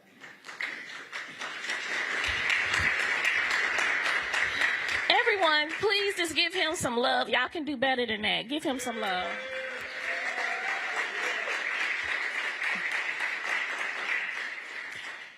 We have to support Demario. If he calls, answer. If he asks you to be here, be there. We got to support him, okay? My name is Christy Williams. I am a Creek Freedman descendant. I am the great-great-granddaughter of Supreme Court Justice Jesse Franklin, who came on the Trail of Tears as a slave to the Creek Nation, and he was appointed to the Creek Nation Supreme Court in 1874. And he also did serve as a representative in the House of Kings. I spoke today at the press conference, and I know people have probably watched the news today, but I just want to keep it on your minds that the Creek Nation is at the White House. They will be there all this week. They're on TV, going live. You can watch it. They have a seat at the table. They have a seat at the table, y'all. And that's not a good thing, but it's okay. But they have a seat at the table. And this is the same tribe who stood with the Confederacy to protect their sovereign rights to have black people as slaves. My people, our people, us. Think about that. And they are at the White House right now. When we talk about the Article 2 of the 1866 treaty, Article 2, they are violators of that treaty. They are violators of that treaty, but yet they have a seat at the table at the White House right now with our president, Joe Biden. The U.S. government co-signed that treaty. The Creek Nation signed it. The U.S. government co-signed it. They could stop this right now. Right now, they could stop it. But they don't.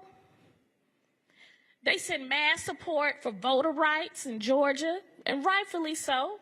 Rightfully so. But what about the black people right here in Indian Territory, now called Oklahoma? And see, there's a lot of conversations right now, right, around reparations. But right here in Oklahoma, we have a more broader conversation about reparations. We're fighting reparations nationally. We're fighting reparations for the 1921 Tulsa Race Massacre that DeMario's also been fighting for. We have 3 survivors left of that, right? We're fighting, trying to get bodies out of the mass graves that they keep reburying, women and children that they're not telling you about. And then we have to fight the tribes. We have to fight like no other black people in this country. While we still have the same fight, we also have different fights right here. Right here. And you all have to know that. So not only do we have to push the Creek Nation to do right, we got to push our president, Joe Biden, who stood in this other room during the centennial to say, stop this, make them do right. Because they can say, you know what, we're not going to help you all if you are going to continue to violate your freedmen. And that term, it's a badge of slavery. It is a badge of slavery they are forcing us to wear. That they are forcing us to wear. So I just really want y'all to think about that. Just think about that. And it's Eli Grayson, who's been on the battlefield for a long time, fighting for Creek Freedmen rights. He has said the only thing that they have not done, the only thing that they have done in Article 2 of the 1866 treaty is they haven't put physical shackles on us. That's the only thing. But you have a share, you have a right to the equal share of the land that's in that treaty. I have a right to that. You have a right to that. You have a right to the share of funds. I have a right to the share of funds, health care, housing, education, and we are denied that because they kicked us out of the tribes in 1979. In 1979. So if you're able, I haven't been able, I've been denied, but if you apply for your Creek citizenship, and if you get it, don't apply this wanting a card tag. It's a lot more that goes into this. And I don't care what tribe it is. You have rights, And we have to build an economy within an economy because that's what we did before. We built Greenwood. We built Black Wall Street. We existed here way in 1832 before, I think 1829. We existed here. We were building. We were building.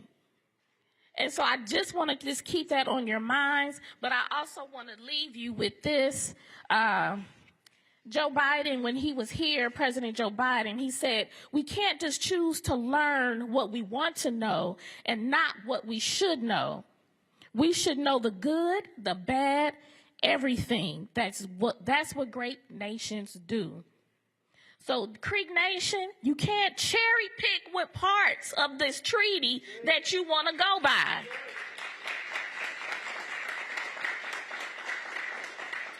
I'm going to say that again. The Cherokee Nation, I don't know which camera I need to look at, but you do not get the right to cherry pick what you want out of this 1866 treaty. You go by all of it. All of it. This should not be a hard decision tomorrow. It should not be a hard decision for President Biden to say enough is enough because he can do that with just the swing of a pen. They have the authority to say, you need to go by this.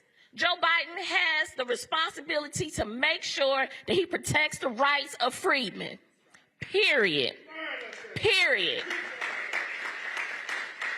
Period. And I just want to also leave with one more thing. My great-great-grandfather, Jesse Franklin, there is a documented interview that he had with the U.S. government. And one of the things, two things that struck me in that interview. One is that he actually put people to death. I was like, what?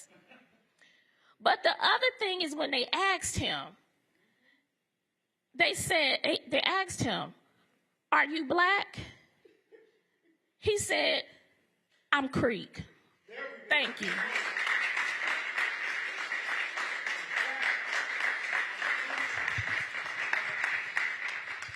And last but not least, Senator Jabbar Shumate. Thank you.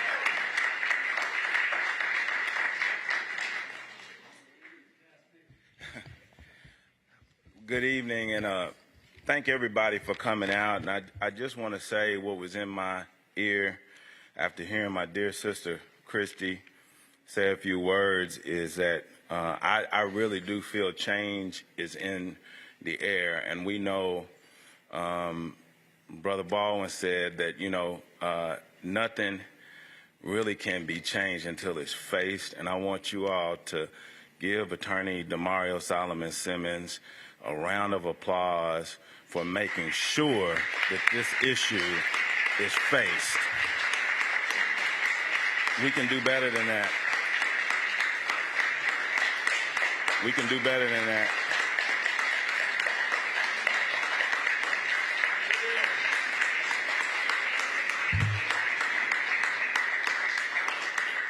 I can speak to my classmates' efforts because when I really was a senator and a state representative, we were working on this issue, and when I look at Demario and Eli and myself and several others, we started this process. We all had hair.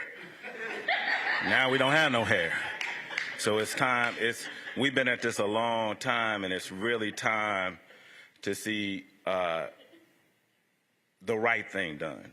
And I'm not going to give you a historical conversation. It's very plain. My grandmother used to say, even Ray Charles can see that. It's very plain. There's not a whole lot of deliberation or discussion about what that's about. I really want to say thank you to these families,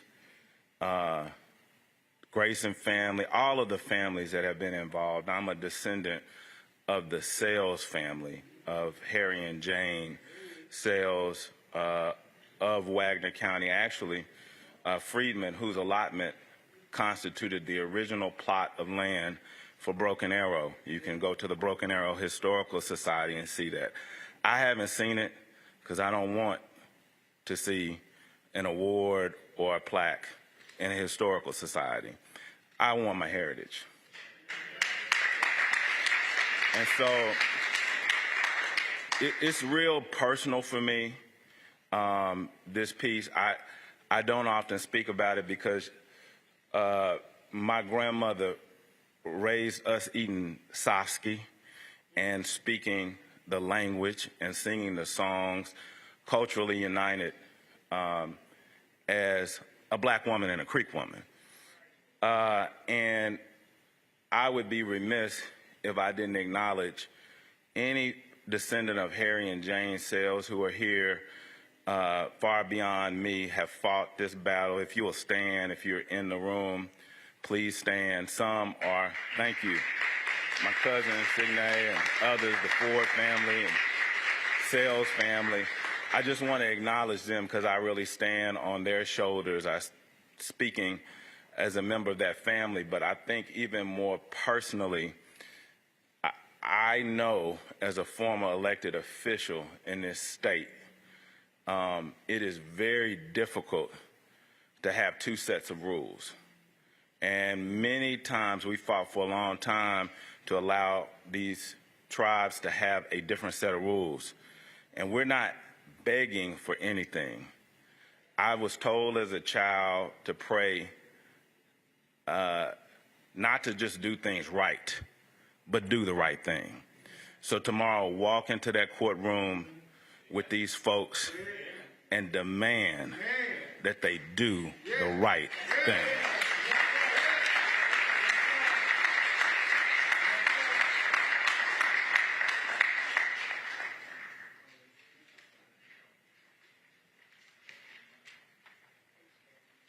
Next, I would like to bring up Paige Clark on behalf of Terrence Crutcher Foundation.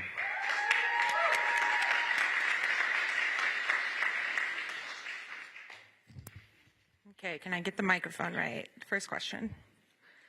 All right, good evening. Thank you so much to everyone who's already spoken. It's an honor to be up here with you.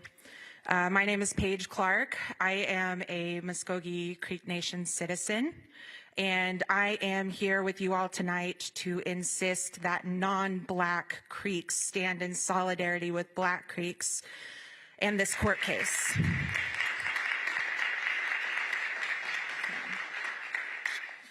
There is no room for anti-Black racism in the Muscogee Nation.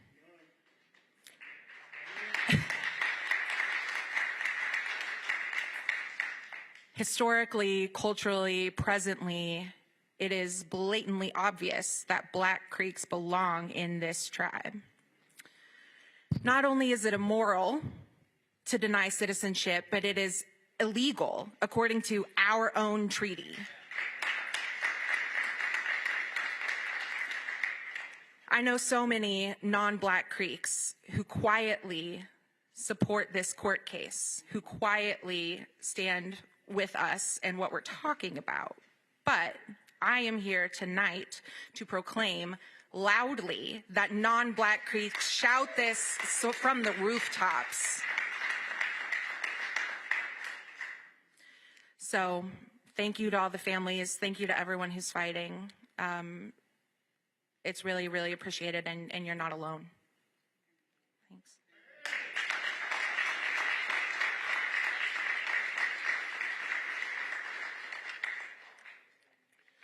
Justice for? Justice for? Justice for? It is my honor to introduce and bring up a person who not only helped me get integrated into Tulsa, but showed me what it means to be a Black man, not only in Tulsa or Oklahoma, but also in America. He is a proud North Tulsan. He is a proud Black Creek, and he is the best attorney that I know personally. So I would like to bring up attorney Demario Solomon Simmons and give it up for him as he brings it up.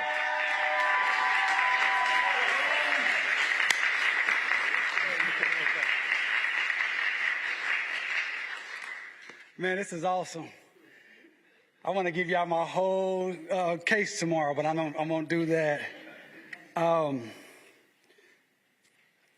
You know, it's funny because growing up, and my father's here. Dad, stand up. That's my father. He flew up here from St. Petersburg, and he said, man, you didn't tell me how cold it was. He used to come pick me up for visitation, and he would talk to me all the time about we had a black chief, Creek chief, and we had all this land, and we came from Trail of Tears, and I'd be thinking, man, you don't have to lie to kick it. You know what I mean? Like, you don't have to tell me all that, man. We can just hang out.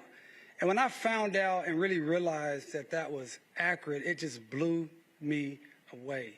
When I found out that from my father, who was a Creek citizen, my grandmother, Johnny Mae Simmons, was a Creek citizen. Her father, John W. Simmons, Creek Road, 421, born in 1900, Creek citizen. His father, Jake Simmons Sr., and mother, Rose Simmons. Her father and mother and father and mother, going all the way back to the late 1700s.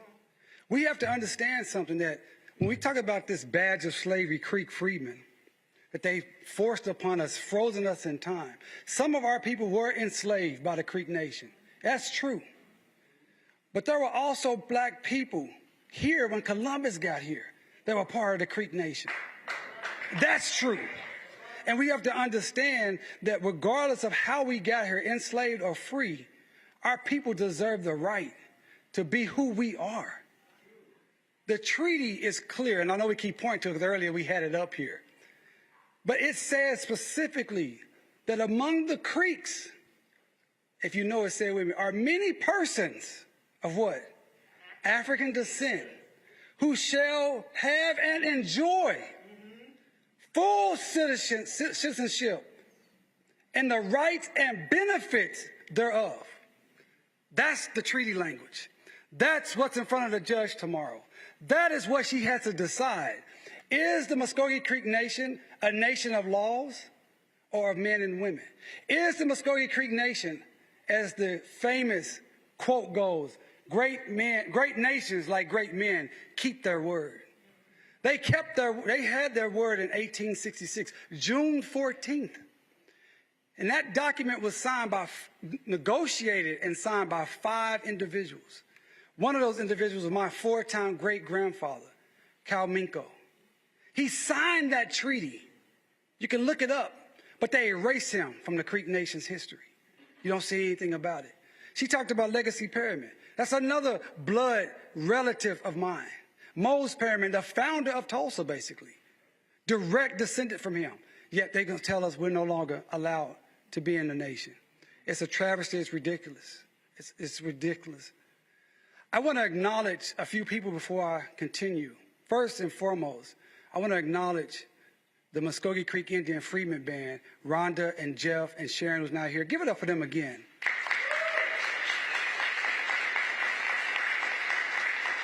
This has been some hard work, expensive work, time-consuming work. They're not professional advocates and lawyers like me. They have regular jobs, corporate jobs, and they do this on their free time. They've been flying all over this nation, talking to anybody that would learn about us, having conferences and educational opportunities for anyone that would listen to get to this point. I want to thank my staff, the Justice for Greenwood staff. If you're here, you see me in the purple shirt.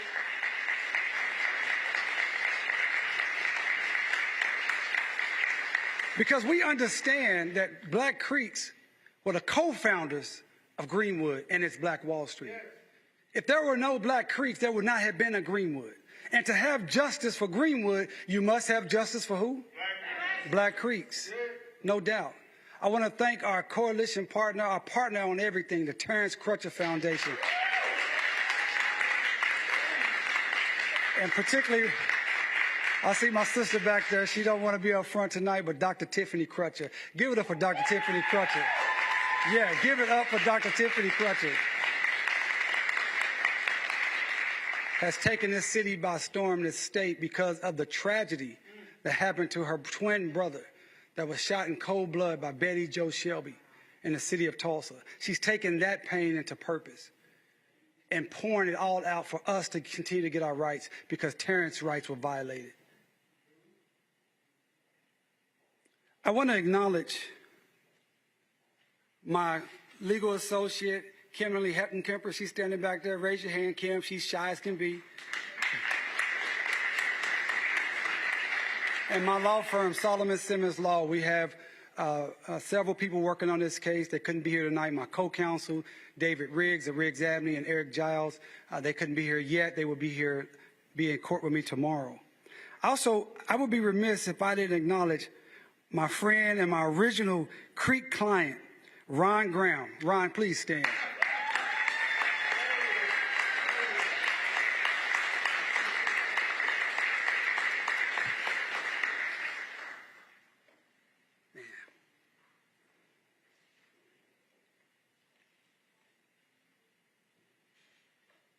I was in law school,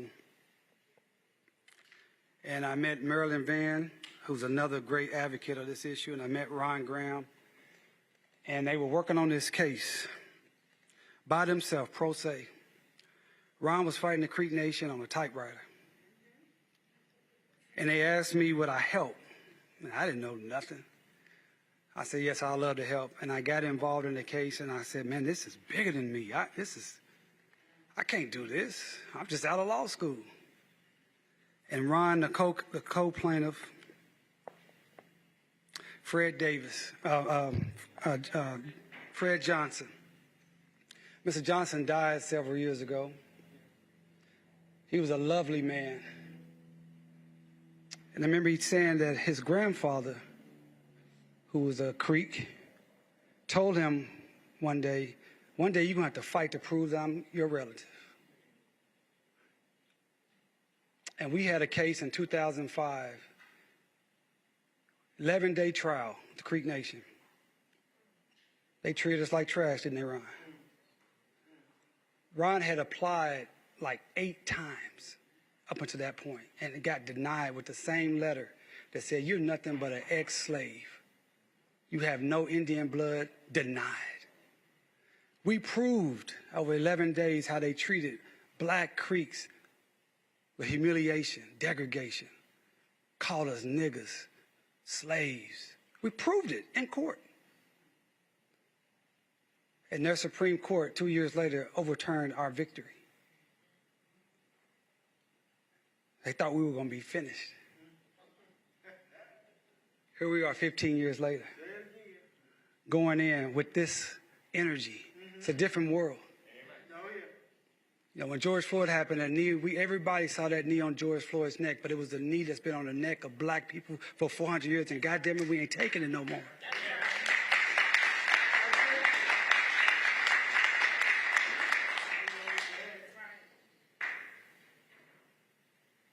My grandmother, Johnny Mae Simmons, who passed away, be 3 years next month, was one of the plaintiffs in this case. She was 87 when she passed.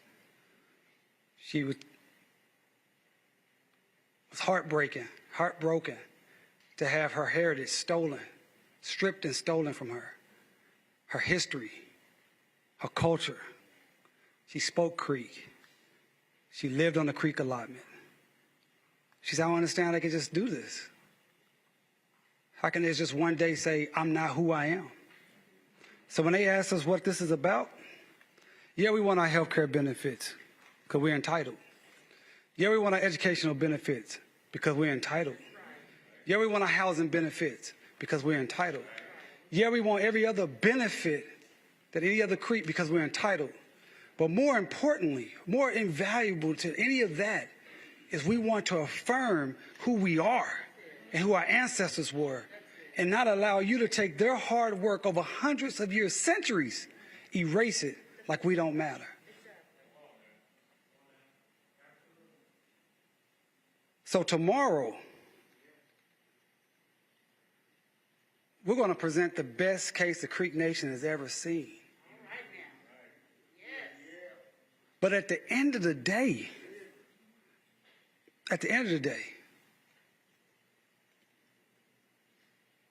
we're going to show that treaty. We're going to lay it out on the PowerPoint, and we're going to read it.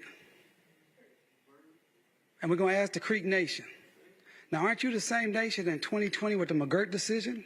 You said that the Treaty of 1866 is valid? Are you the same nation? Are you the same nation? Because you went to court on the Treaty of 1866, right, Eli? On Article 3. I'm here in court on the Treaty of 1866, Article 2, baby. So either you're going to be a hypocrite or you're going to follow the law. It's that clear. What you say, Chrissy? Yeah.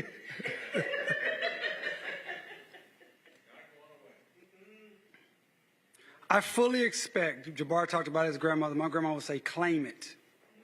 I'm claiming victory. I'm claiming victory tomorrow.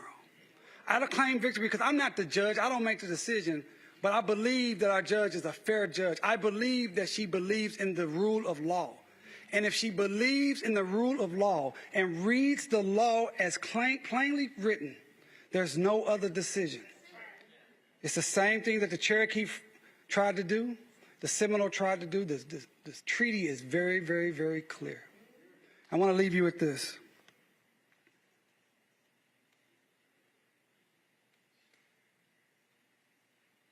In 1860s, the Creek Nation chief, Samuel Chakotay, he went and fought for the Confederacy to keep enslaved Africans.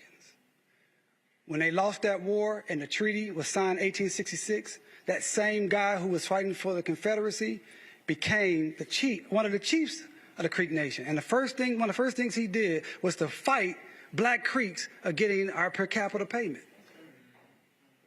And Cal Tom, that's right. Boy, y'all ain't with me. Cal Tom, my direct ancestor, had to get on a train from Leavenworth, Kansas, and travel to Washington, D.C. to go to Congress, the Senate, and say, this is what they're doing to my Black Creek people. And here I am, 156 years later, with all of you going to the Creek Nation and saying, look what you're doing to my Black Creek people. That's why I'm claiming victory. That's why I'm claiming victory. That's why I'm claiming victory. I'm walking in there with Cal Tom. I'm walking in there with Jake Simmons. I'm walking in there with Johnny May Simmons. I'm walking in there with Silas Jefferson and John Jefferson and Melinda Cal Tom and Rose Simmons. I'm walking in there with my ancestors, your ancestors, and we're going to walk in there with victory. We're going to be plain spoken, stand up straight, and tell that court to give us our victory, give us our citizenship, and give us our benefits.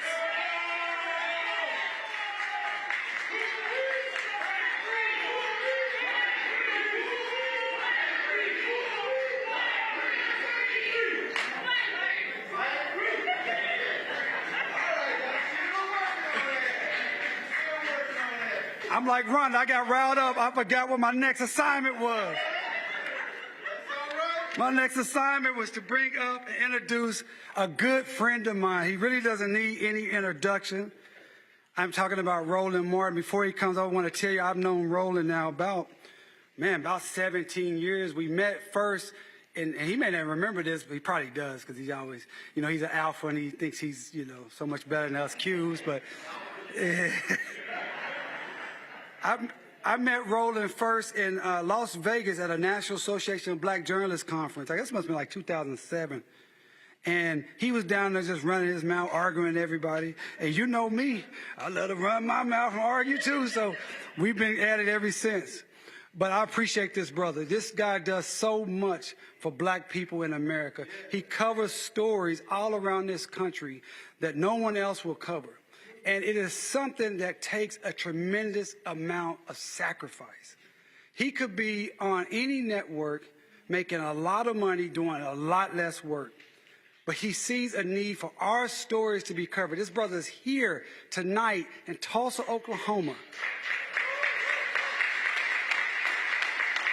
to stand with Black Creeks and justice for Black Creeks. He's here tonight to make sure the awareness of this issue goes throughout the nation. He's here tonight because he loves Black people. So as I bring him up, I want you, when you hear his words, I want you also to buy his book, and I want you to support Roland Martin Unfiltered. He couldn't make these type of events throughout this nation without our support. He doesn't get a lot of corporate support because corporate support means he couldn't cover the real black issues the way he does. Give it up for my guy, Roland Martin.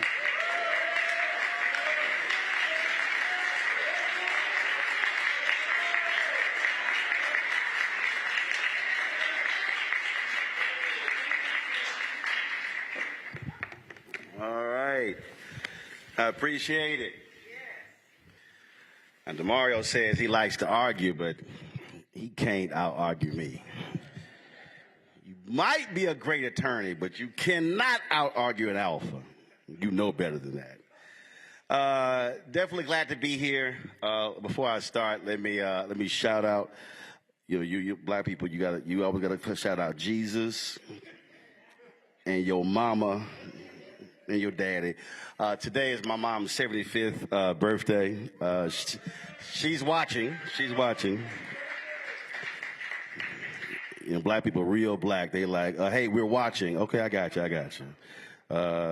My dad texts me like literally doing the show. I'm like, dude, you know I'm working right now. I'm like, I'm actually live on the air. But so yeah, my mom turned 75 today. So shout out to her. And it's always good when you still have your parents and you show them some love and affection.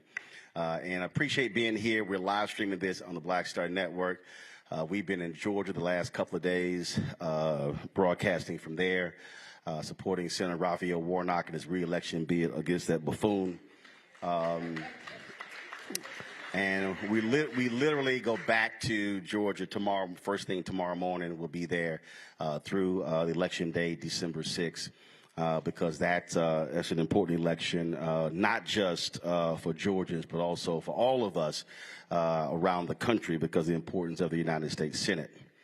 As I was standing back there, and I was thinking about how I wanted to start, what I wanted to speak on, and it was very interesting that we're having this discussion in this fight, because 2 days ago, I got an email and an invitation, because tonight, in a couple of hours in Los Angeles, it's going to be the LA premiere of the Will Smith movie Emancipation, and directed by Antoine Fuqua. And he is playing, many of us have seen that photo of the slave who was whipped, and the photo of the scars on his back. Well, Will Smith is playing that particular actor, and they hit me up, and Will and I are friends, and they said, man, we would love to have you there. I sent him a text, and I said, brother, I said, it's a good chance. I said, there's no direct flights after I get done in Tulsa to get to L.A.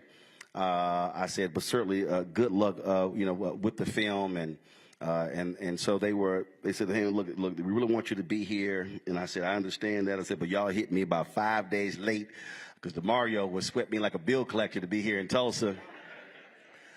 And I said, man, I'm in Georgia. He's like, no, got to have you in Tulsa. And I said, all right, we'll work it out. And so I had to tell the Warnock campaign, look, I got to take a trip there, and I'll be right back.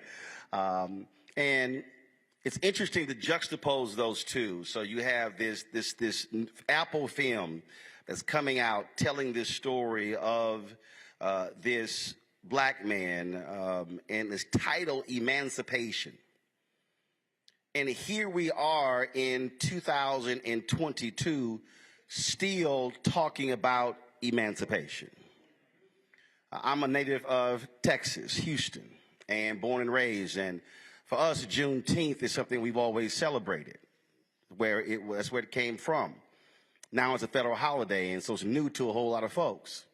And there were people who were saying, well, I don't know who asked for this, and that was quite offensive to those of us in Texas, because we fought to make sure it was a state holiday. Because even though we were celebrating Juneteenth, which was when the slaves in Texas found out 2 years later they were actually free, Juneteenth was always about emancipation, not just the celebration of the ending of slavery, but also still the continuing quest for freedom.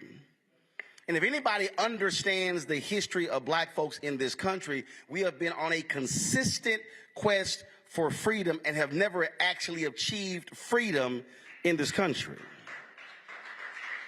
Now, allow me to unpack that. When I say we have never actually achieved freedom in this country, passing Reconstruction amendments giving us the right to vote, giving actually black men the right to vote, the 14th Amendment, the Equal Protection Clause, those were not actually, that wasn't emancipation, those were laws. Dr. King talked about be true to what you put on paper. He said, our challenge to America is to be true to what you put on paper. So what DeMario just laid out is to this Indian nation, be true to what you put on paper. If this was the commitment, then word is bond. But unfortunately, in this country, black folks know word has not been bond. Even when laws were passed, we know what happened. Even when laws were passed that supposedly granted us freedom, the 1860 Civil Rights Law, and on and on and on, we know how they were circumvented in this country. And you have people today who say, well, institutional racism just simply does not exist, but those are folks who are living in fantasy land. Because you're still seeing the effects of that. You're seeing the effects of how we have been ignored financially, educationally, when it comes to health. When you see, anytime there's a health stat, it's a good bit black folks are likely dying at a higher rate than anybody else. And then folks say, well, I don't quite understand what the connection is. Well, the through line is black, black, black, black, black, which means racism, racism, racism, racism.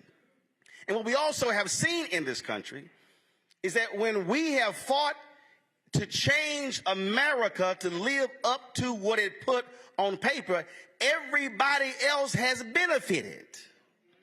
Let's be real clear. The fight for freedom and emancipation by African Americans in America has benefited Native Americans, Latinos, Asian Americans, women, gay folk, lesbian folk, take your transgender, take your pick, because we understand when the law is changed, it's not just benefiting us. But even when we fight to do that, there's still a fight after the law has been signed. Because it's one thing to change the law, but it's another to actually make it real.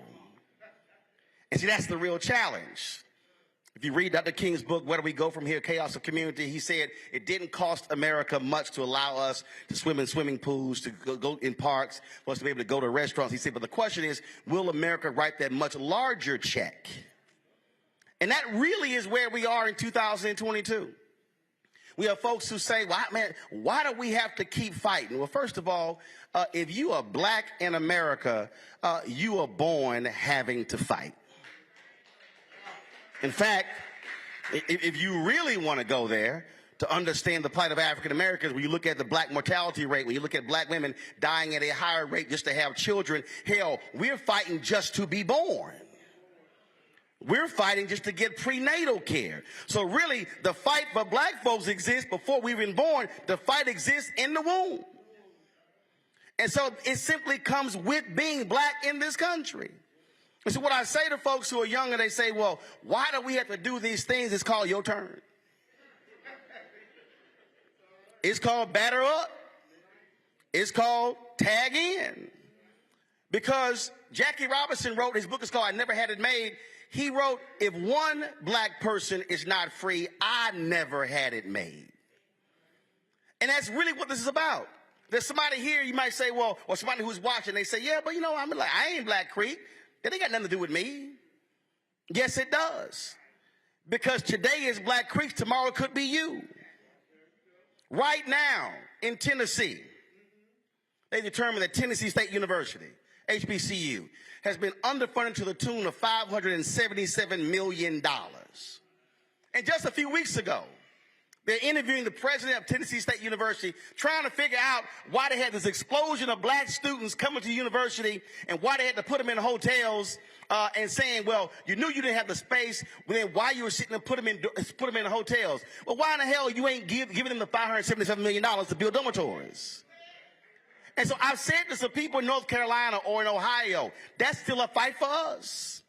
And so when we fight for the money in Tennessee, then we got to go to Maryland and fight for that money. Then we got to go to Mississippi and fight for that money. Because the reality is, where there is a fight for freedom and equality for black folks, we all have to be there.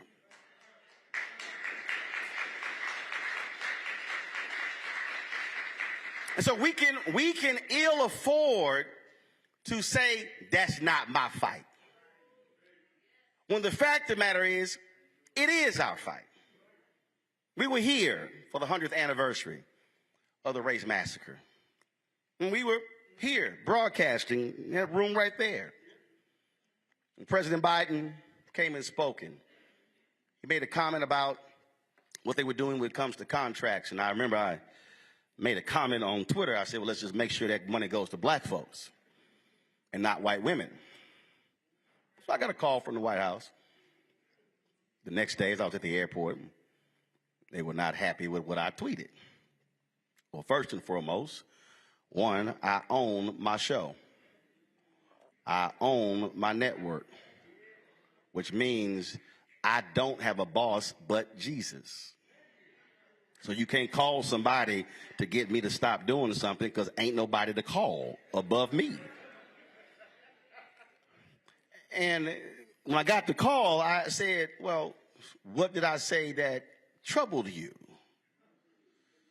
Well, I mean, you got to give us a shot. I said, I'm going to give you a shot, but I'm going to hold you accountable to what gets done. Because I'm not interested in simple announcements. We've been fighting for black-owned media, and I was in a conversation with a major automotive company, and I told them, I said, I won't praise you for a press release. I will only praise you when you make direct deposits.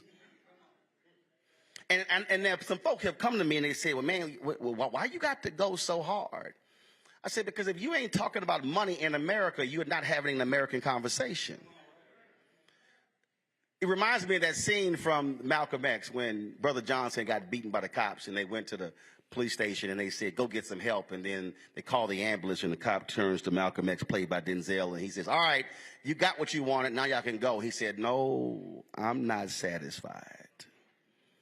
That actually has to be the position for every single one of us, whether we're talking about Tulsa, the state of Oklahoma, or anywhere else in America. Our position has to be, I'm not satisfied. I'm not satisfied when somebody simply issues an apology and nothing behind that. I'm not satisfied when a cop is fired but is not indicted and convicted. We're not satisfied when simply you say, well, we might hand out a couple of awards, but the question is, what's behind the awards? Far too many of us have been acceptable Negroes where we have been satisfied with crumbs as opposed to being fully compensated for what is just and what is proper. So when we're talking about this fight, when it comes to properly acknowledging Black Creeks, understand you said you were going to do it. You were wrong in the past. You must operate and do right by us today. We cannot be satisfied with folks who give empty promises. This state has given empty promises when it came to the burning down of Greenwood. They still have not properly compensated the black folks who are still alive, who were directly impacted by what happened there. And then when we have discussions about, well, why African Americans, why is it you haven't been able to do this and do that? Well, if you simply froze us out of the economic pie, then you have to understand what the effect is today. Imagine what this community would look like today had it not been attacked by white domestic terrorists. Imagine what the descendants of Black Creeks would look like today had they properly gotten land and benefits. Do understand when you talk about health care today, it literally can change your bloodlines tomorrow and down the line. So the fight today is not about the individuals today who will benefit. The fight is actually for the individuals who are yet to be born. When we're talking about benefits, land and resources and healthcare and dental, we now are talking about changing or shifting or reversing the historic downward trends that have affected us. And so now all of a sudden, if our women are getting proper prenatal care, then all of a sudden the child that they are carrying actually comes out of the womb, not behind an average white child. A few years ago at the National Press Club, Jeffrey Canada stood with Marion Wright Edelman and literally said that black children are behind white children in the womb as a result of the health care of the mothers. He said, so here we are, we're trying to get them caught up from first grade through the fifth grade. He said, when they're coming into this world already behind. And so this fight here is about how do you now begin to change that and reverse that. This now means how do you now begin to create and build an economic system where we're not dependent upon somebody else. We're operating in customer service jobs and being employers, being employees, as opposed to employers. As opposed to depositing checks, we're now ones writing checks. And so the fight has to be looked at totally different. And why is it important for DeMario and the attorneys to be involved? Because the reality is the changing of the laws has been the fundamental basis of the freedom. We can talk about, and I'm not diminishing protest. Those were valuable. They are valuable. They serve a need. But the reason the black freedom movement was so powerful, because you had action in the streets and action in the courts. The streets helped the action in the courts.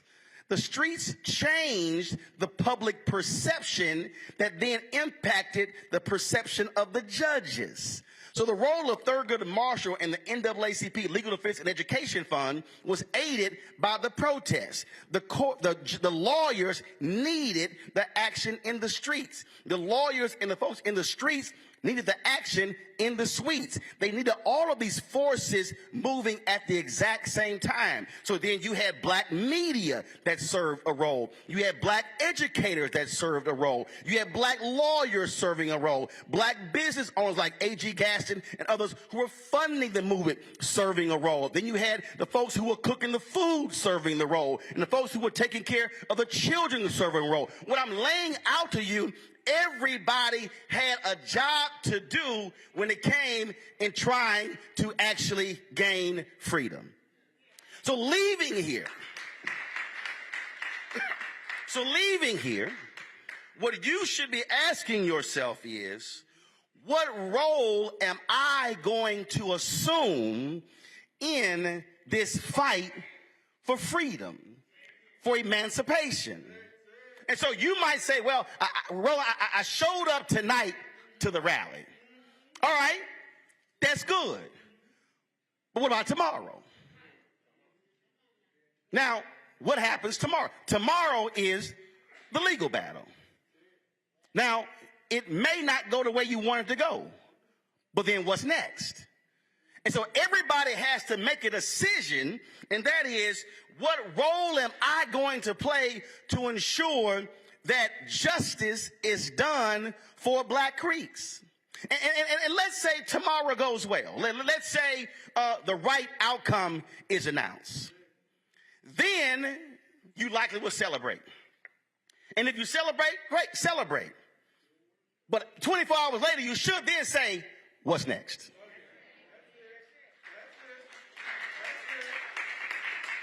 Because our history tells us there's always a what's next. I go back to, I'm not satisfied. If it's you win this battle, what's the next battle? Then the next battle, then the next battle, and the next battle. And so your role that you may play may be cutting a check. You might be, you might be cooking something, baking something, driving somebody somewhere. But everybody in this room must accept what the responsibility is in terms of how do I make a difference to ensure that we have freedom. which then means that when you leave here, call one or two other people and say, I need you in this battle with us. And then they might tell you, well, look, I don't know nothing about this. Fine, I'm going to educate you on this because, see, then you take this room and you've got more than 100 folks here. So then imagine if all of a sudden if every person in this room calls 5 people, so the next gathering now has 500. And the next time, all of a sudden they say, well, no, we can't have this. The next one sitting in this room. We got to go into the big room.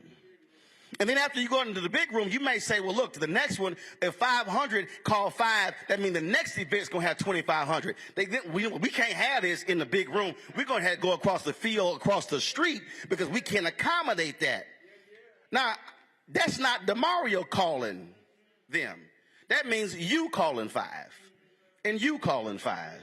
And you calling 5, and you, and you, and you. That means that you have decided to be personally invested in this, and then when you achieve the victory, then when you begin to say the what's next, then you begin to say, now who are we going to turn our attention to next? Because once you take this room and the mushrooms to 500 and 2,500, now all of a sudden you now have soldiers on the battlefield for justice, where you have generals like DeMario and Tiffany and others who are leading and organizing and strategizing. And so can't no general win no war unless they have troops ready to do battle. So what we have to decide is whether we're willing to fight, and you can be black, you can be white, Latino, Asian, Native American, don't matter. Everybody can be enlisted in this fight when it comes to justice and when it comes to freedom. And I'll end it with this way, and DeMario, you probably ain't gonna like it, but I'm gonna end it this way with my frat brother Vertner Woodson Tandy, who said to the Alphas long ago, he said, we will fight until hell freezes over, and then we will fight on the ice.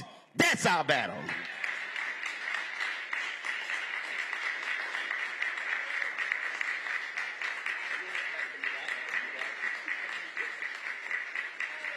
Give it up for Roland Martin. Give it up for Roland Martin.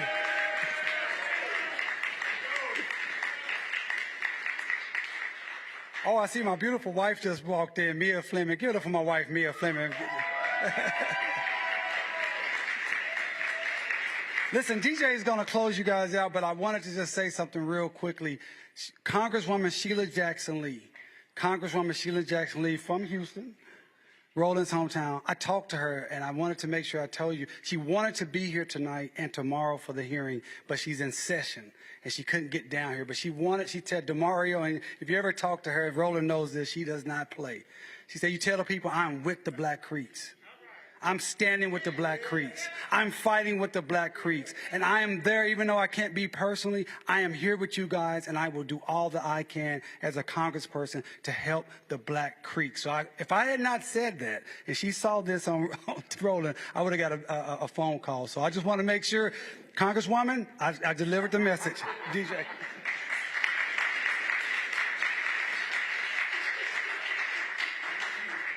Justice for? Justice for? Justice for? So we're going to end this as we started this with the thanks. So there's a couple people and organizations that I would like to thank, and I'd like you all to help me thank. First and foremost, I would like for you all to help me thank Terrence Crutcher Foundation co-founder, Reverend Joey Crutcher. Let's give it up for him. As DeMario says, turning pain into purpose. Next people I would like to thank are those Black Creeks who came from out of town. If you came from out of town to attend this rally today, please stand up and be recognized. Thank you all for coming in. That support is very important. And lastly, I would like to thank all the Black Creeks in this room today. If you are a Black Creek in this room, please stand up right now and be recognized.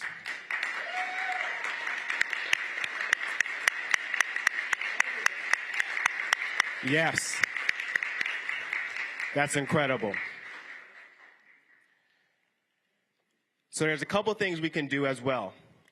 Brother Martin, Brother Roland talked about things you can do. There's something you can do right now Most of us, if not all of us, have a cell phone. Take out your cell phone right now and follow Justice for Greenwood on Instagram, like us on Facebook, go to our website, justiceforgreenwood.org, and also play a role if you're not be able to be there tomorrow.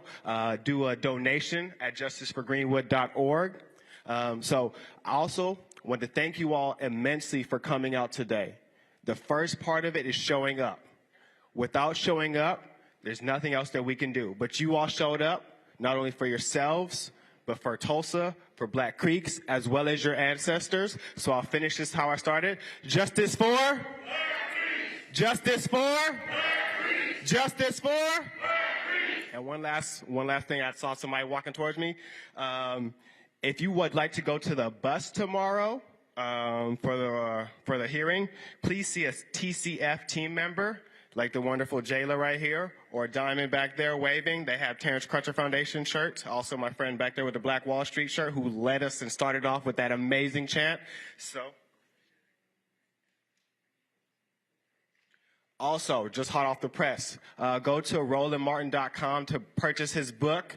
I know he's a very busy man, so he took the time out today to come visit us. You saw he was in Georgia. He got hit up by Will Smith. I don't know about you, but if Will Smith called me Jamario, I might have to go to Will Smith. Just saying. But, yeah. Say that again? RolandSMartin.com. RolandSMartin.com. Please purchase this man's book in support, because without us, there's no us. So once again, justice for? Black Creeks. Justice for? Black Creeks. Justice for? Black Creeks. Have a good night.